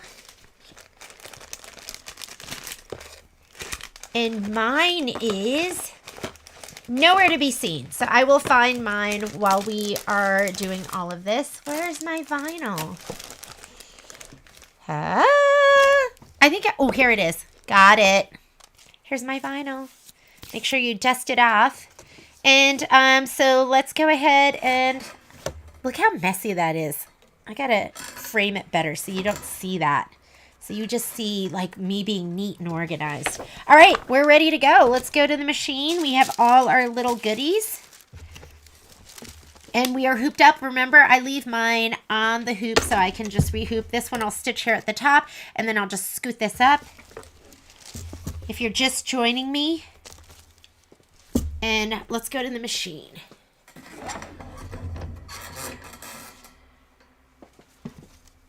I'm going to slide my hoop on. My last design was 6x10, so it will not ask me to change to a larger hoop, or you could just clear that screen. And let's go here. Home. Home will clear our screen. I'm going to choose my hoop size. Frame size, 8x12. And let's look at our handy dandy spreadsheet. A good puddle. We're doing weather 1, 6x6 horizontal. Weather 1 right here. And we're doing 6x6 horizontal. 6x6. There are 6x6. They usually put horizontal and then the vertical. So we're going to put that one in. Set it. We're going to add. Go ahead and add a good puddle. So now we've got to find that design.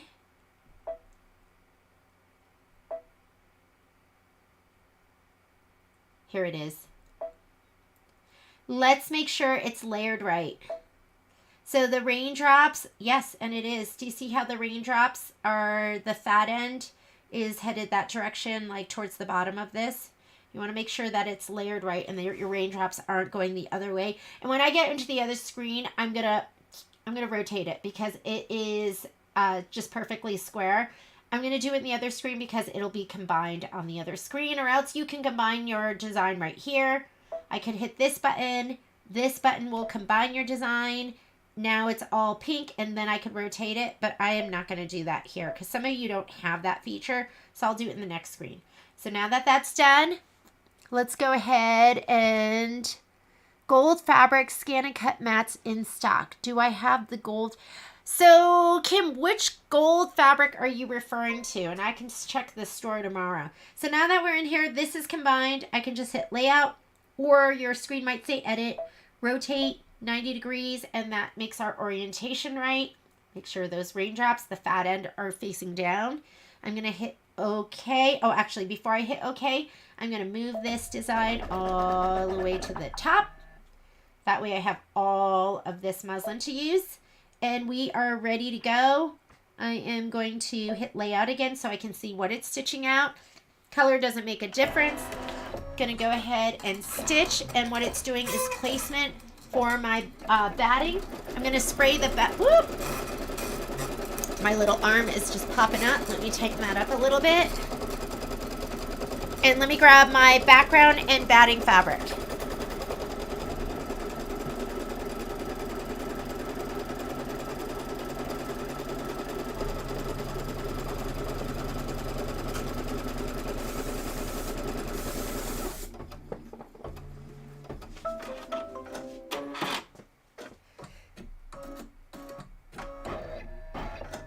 I'm going to lay this down.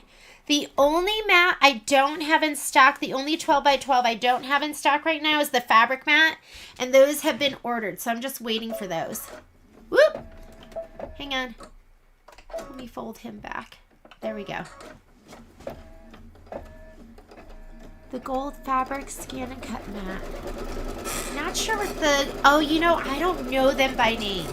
What's the gold one? Oh, the fabric mat. So that is the one you want. Yes. Fabric mats are on order.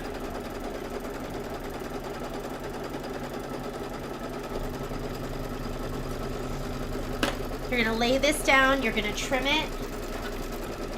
And then we're going to put the background fabric down.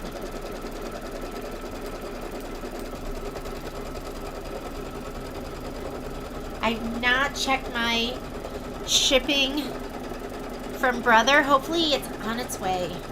I just don't even know when I'm going to get anything from them. I'm just thankful when anything shows up.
All right.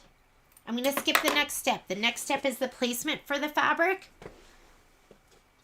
Here's my good Puddle background fabric. I'm going to fold it in quarters. In quarters and in quarters.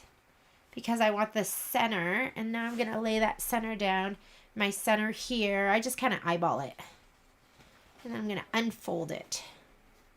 And then I'm going to just check and make sure everything's kind of even. And just push it down, and let's skip this step. I'm going to go here and go to the next step, which is the tack down. And color doesn't make a difference again, so I'm just gonna leave that teal in there. But it is gonna make a difference for the quilting, so I'll put the cream in.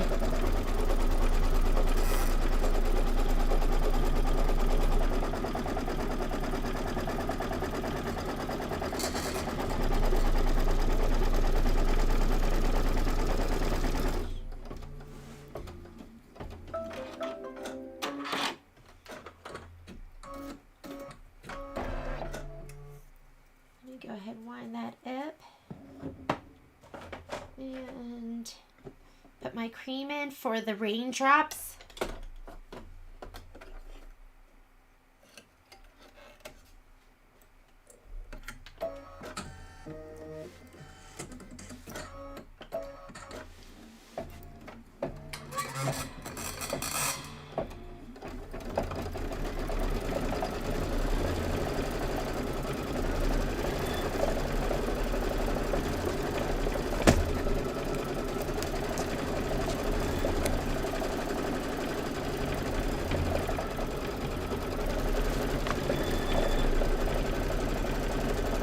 After we're done with this, you're gonna need to put your mint green in, and we are gonna do the water underlay placement line for the mylar.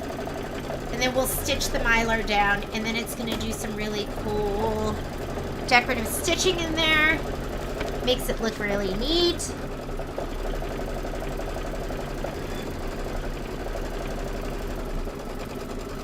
Hi, Lupita. Good to see you.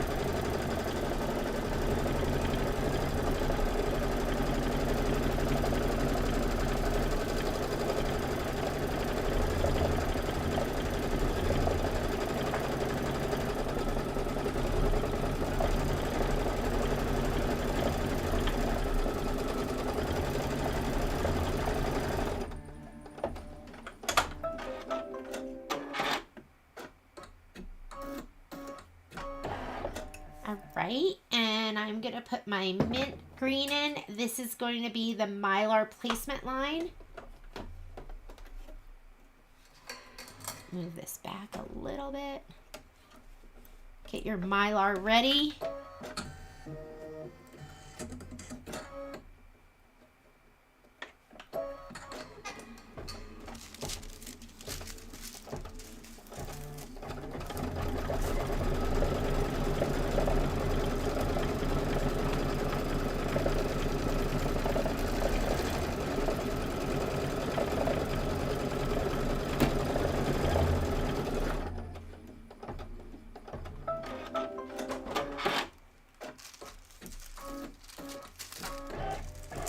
Okay, so mine will fit here pretty perfectly. I'm going to tape it. You know me. I don't barely ever tape or anything. But this one I'm going to tape down because I don't want to hold my fingers there. And I have had my mylar like move around. So this is a good time to tape. Tape outside of your stitch line. I'm going to tape right over here. And a tape over here to keep it nice and taut. And let's go ahead and do the stitching, and that is going to be in that same mint green. Ooh, I don't know if I got it far up enough. Oh well, it'll work.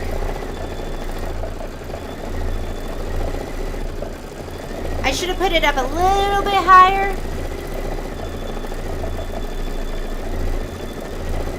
Don't worry, Lupita, we'll hold on to it. You just keep having fun in Hawaii. After it's done with this stitch, we're going to tear away the excess, and then we're going to do our lettering.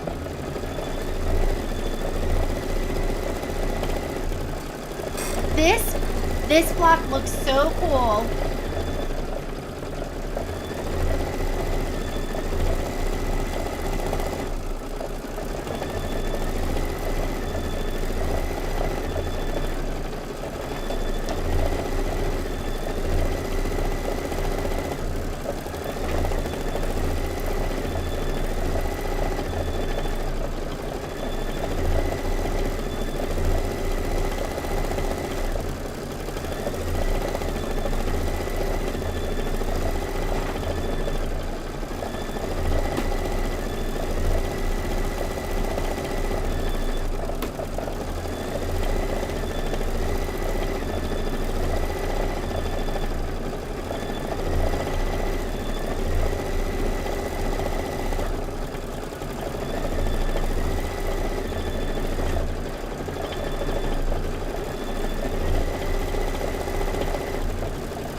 going to tear away the excess. And if you need a pair of tweezers, use your tweezers too.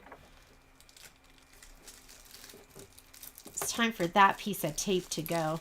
I always pull in towards my embroidery.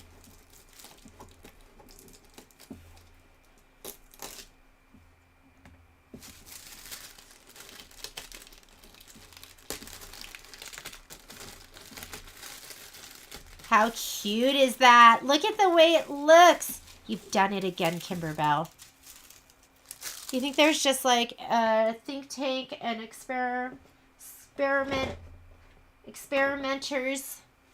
I want to get this too. I don't know where my tweezers are. You'd think I'd have a pair, seeing as I have 3 of them. Okay, next step is to stitch something. Sometimes a good puddle is all you need, and then we are going to place the water overlay vinyl covering the puddle. So we're switching out to the dark gray shadow.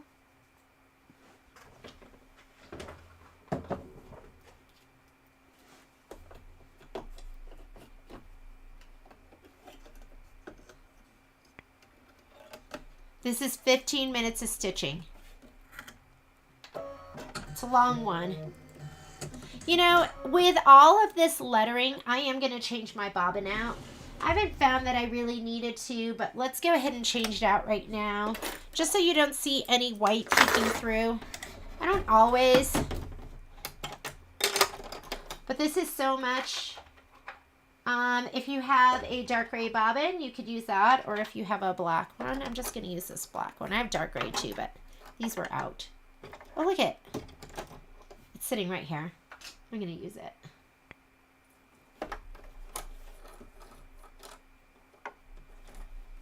I'm all about what's easiest. But I also want it to look good too. Okay, 15 minutes. If you need to do something, do it now, but don't go too far. You know, that's when bad stuff happens. Oh, you know what? While it's doing this, let's go ahead and let's square up the blocks that we have done. Might as well do that. Let's multitask.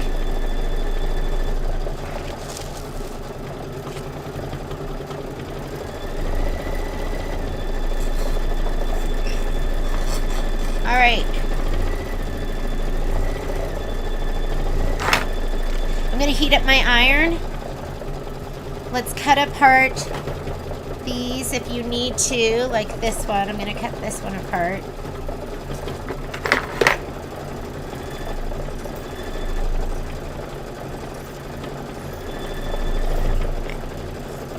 I mean, that outline stitch is a pretty decent outline of where you're going to be cutting, or approximately where you're going to be cutting.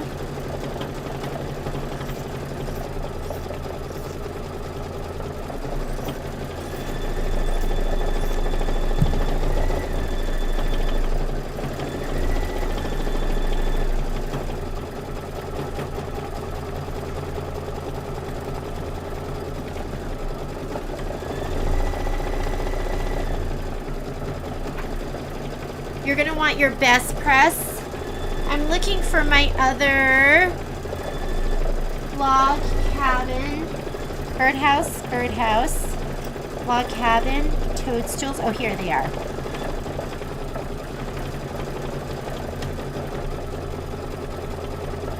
Scissors that I was just using, gone.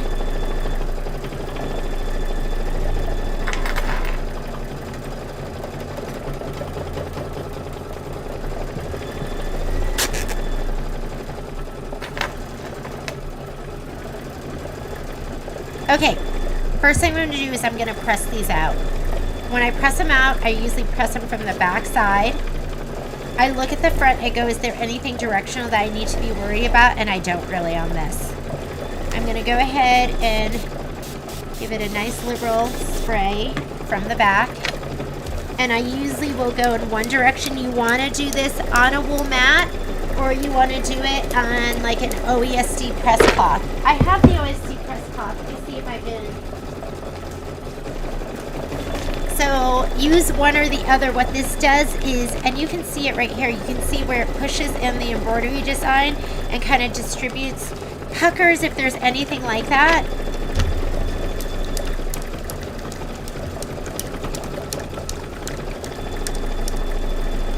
And you just want these to be nice and flat. And this one looks gorgeous. See how this one has like a little bit of rippling behind it? So you just want it all to be nice and flat, and you want to press it before you cut it. And you could use steam too. I just find best press holds everything. I don't know about you ladies. I like lavender. When I was in St. George, I ran out of best press, so I had to go to the a quilt shop, and I bought some best press in, I think I bought linen. But I really like the lavender. It's my favorite.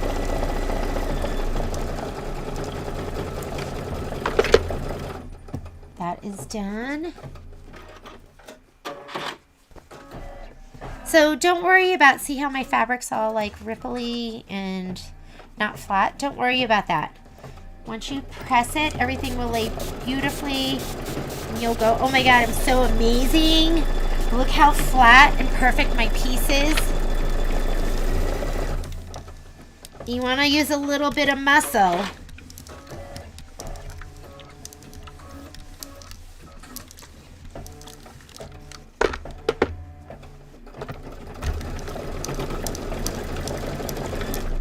And those, it's a suggestion. The outline stitch is a suggestion. You're going to fussy cut. And if it pulls down a little bit, see how my line is not straight there on the bottom? That's okay. Don't worry about that. It's going to all look beautiful once you sew it all together.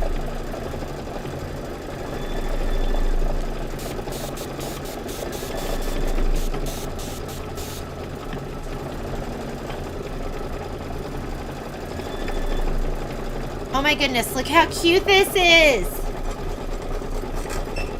Isn't that adorable?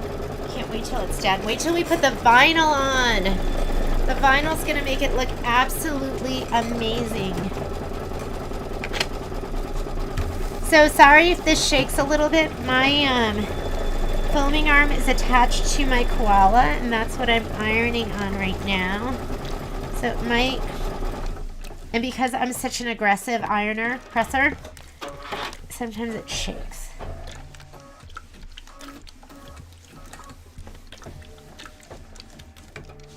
Puckers used to stress me out until I got my wool mat and my best press, and now nothing scares me.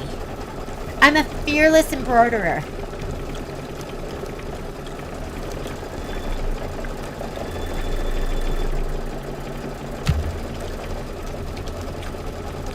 So cute. I'm gonna try and press around the edges more. I don't think it'll do any. Look at our stripes. I'm gonna spray in the direction of the stripes first. The last thing you want your stripes to do is for them to become wavy.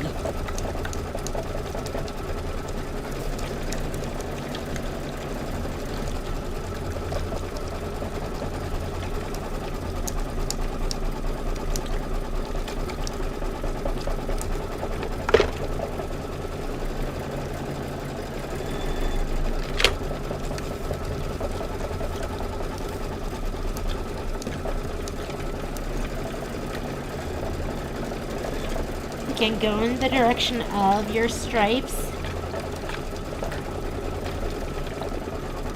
first.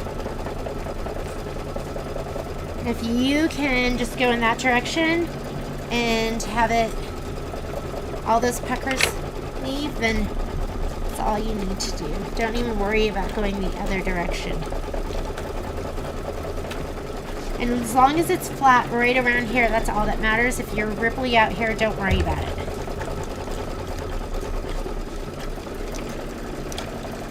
I think think it looks pretty good.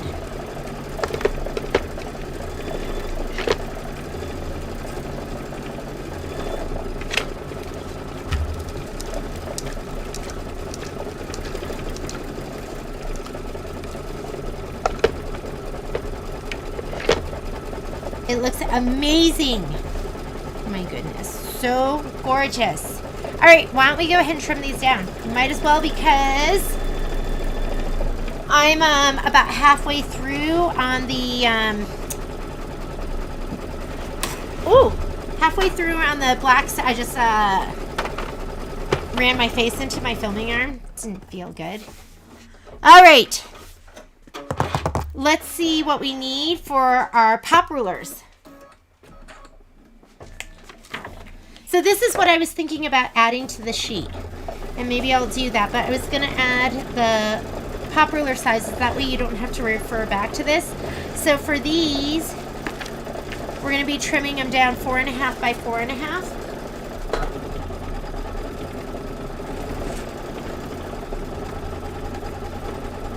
Here's my 4.5 by 4.5. I put a brand new blade in this. Let's trim those down first. It's hard to believe this is going to be 4.5 by 4.5. Here we go. Look how perfect they are. All right. 4.5 by 4.5. You want to kind of fussy cut it. So we're going to lay this down. I have these little rubbery things on the back side, and you want those there so it doesn't move while you're cutting it. If it does move while you're cutting it, I would just grab a regular ruler. And it's not going to fit every line. Just have it fit the best you can. I'm going to go ahead and do a cut here. I'm going to turn. As I turn, I'm holding my whole piece and rotating my mat.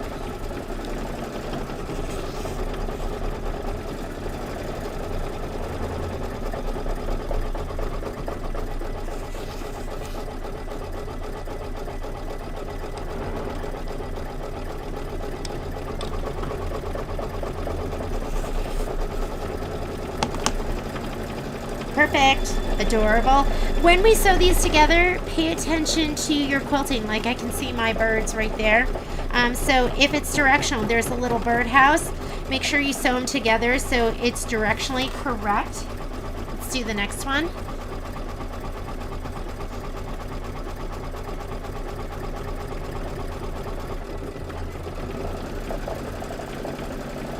Looking at the top, looking at the bottom, looking at all sides.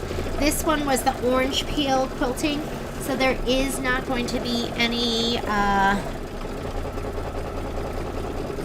top side, upside down.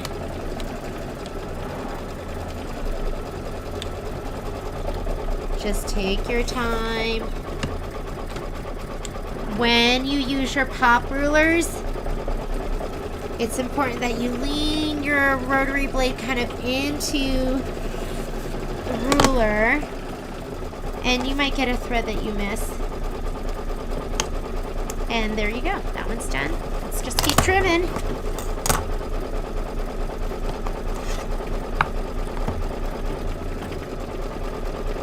This one has butterflies, so it may be somewhat directional. I'm not really sure. This one is right on the line.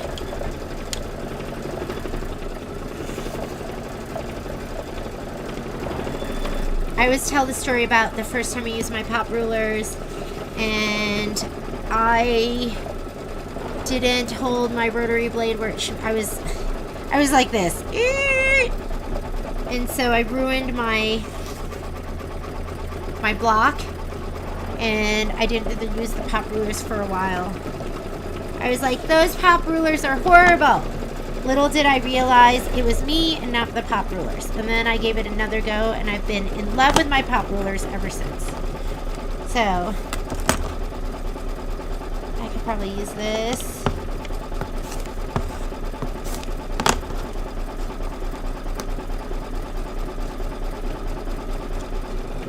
Alright, birdhouses. For the birdhouses, let's see what we're supposed to do.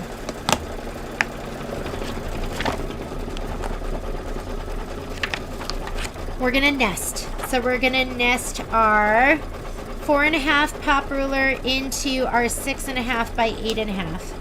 And we got to pay special attention to where they want us to place those.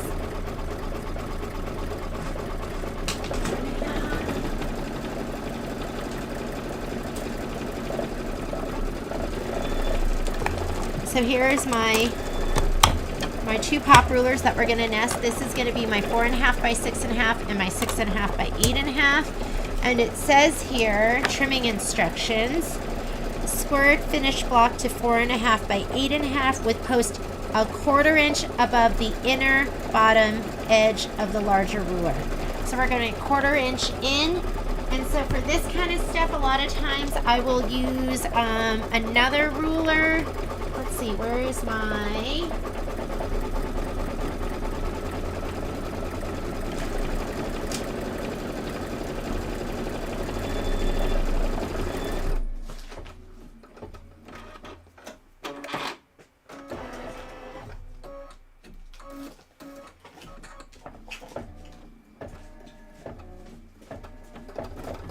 So I usually use my creative grids, but these come with your pop rulers too. So we could do 1/4 inch here and just line it up like this. Do you see how I have that 1/4 inch away if I line that up? And then we can put our bottom ruler down. Let me make sure I'm doing that right. Let's look at our picture one more time. Yeah, it wants it 1/4 inch away from the big one. And then we also want to frame it just right. So I'm going to put this up a little bit. I'm putting this 1/4 inch. So this line right here is at the bottom of that post. I'm going to grab my big one. So it needs to line up with that.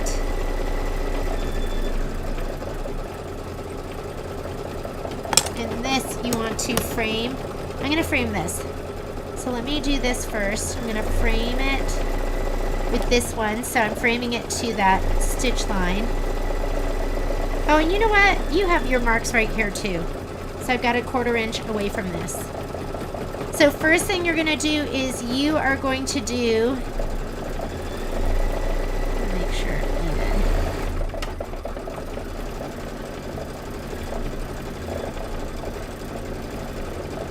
1, 2, 3, 4, 5, 6, 7. 1, 2, 3, 4, 5, 6, 7. Okay, that should be perfect. Although it looks like that is 1, 2, 3/8, and that is 2/8. Yeah, it doesn't look totally right. I'm going to move it over a smidge.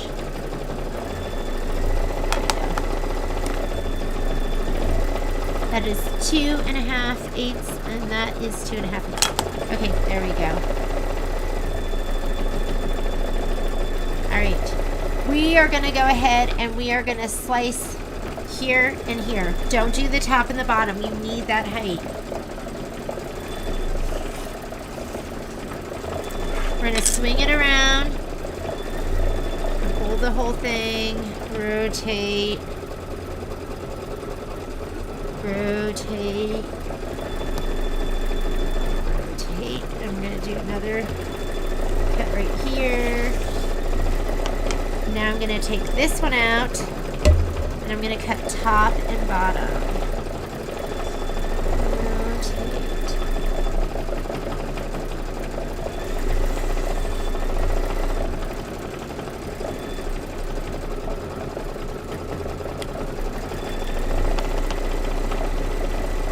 Let me make sure that is right.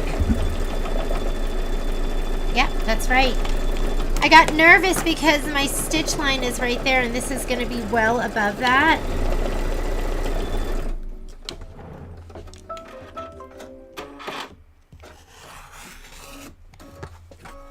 That basting stitch is going to have to come out. And then you're just going to want to extend these 2 lines. Oh, look it. That's done. Let's go ahead and go over here, and let's finish this up too.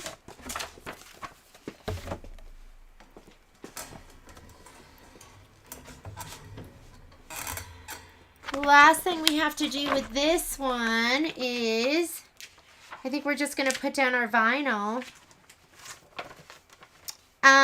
Place water overlay, covering the puddle, and then we're going to stitch the tack down and trim as desired.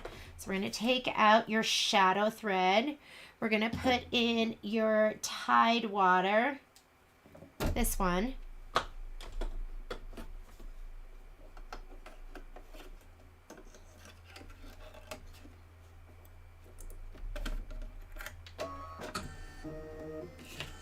Make sure there's no lint or thread or dog hair on this. I'm going to move it up here because I don't need that much. And we're just going to stitch it down. This looks amazing. Absolutely amazing.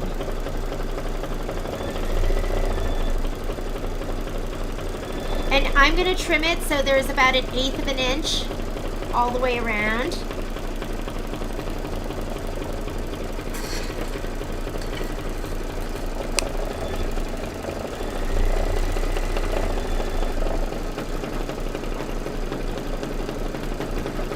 I'm going to use my straight curved scissors. Means they have one curve and then they're straight.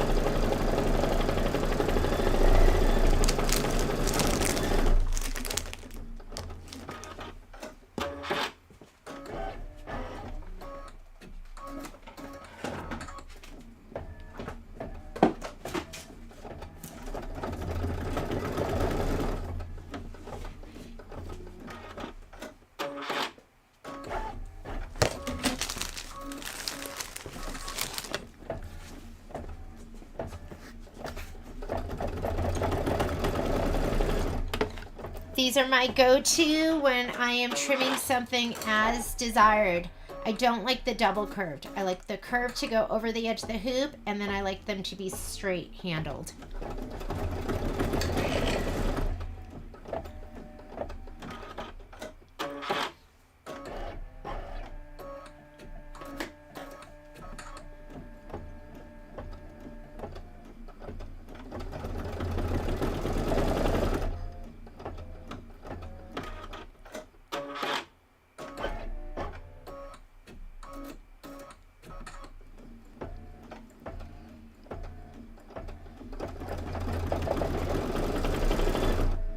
So I'm looking at the Birdhouse one that I just did, and what I'm realizing is when I placed the embroidery design, I was not supposed to center it to the quilting stitches.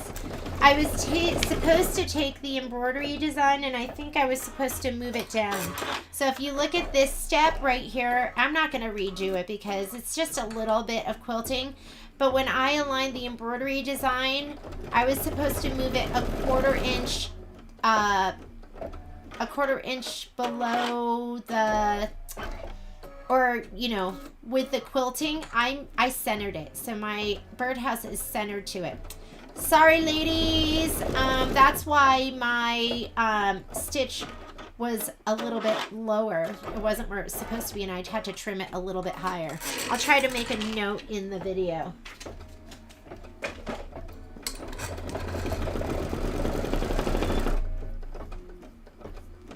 It should be fine.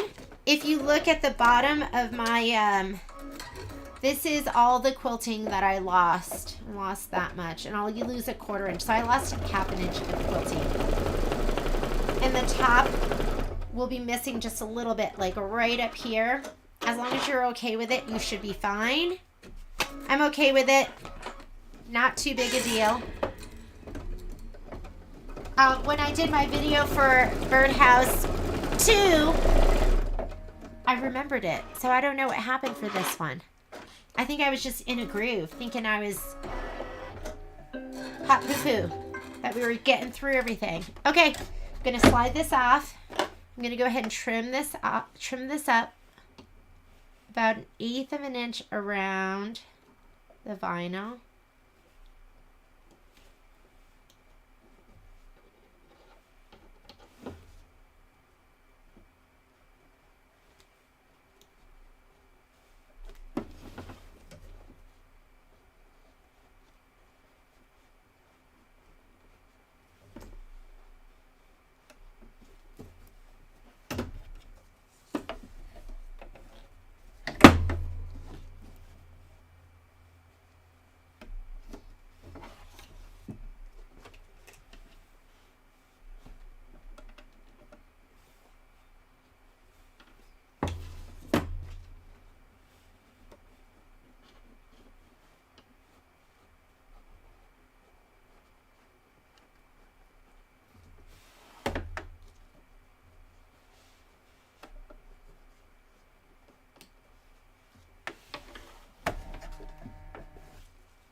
Sorry.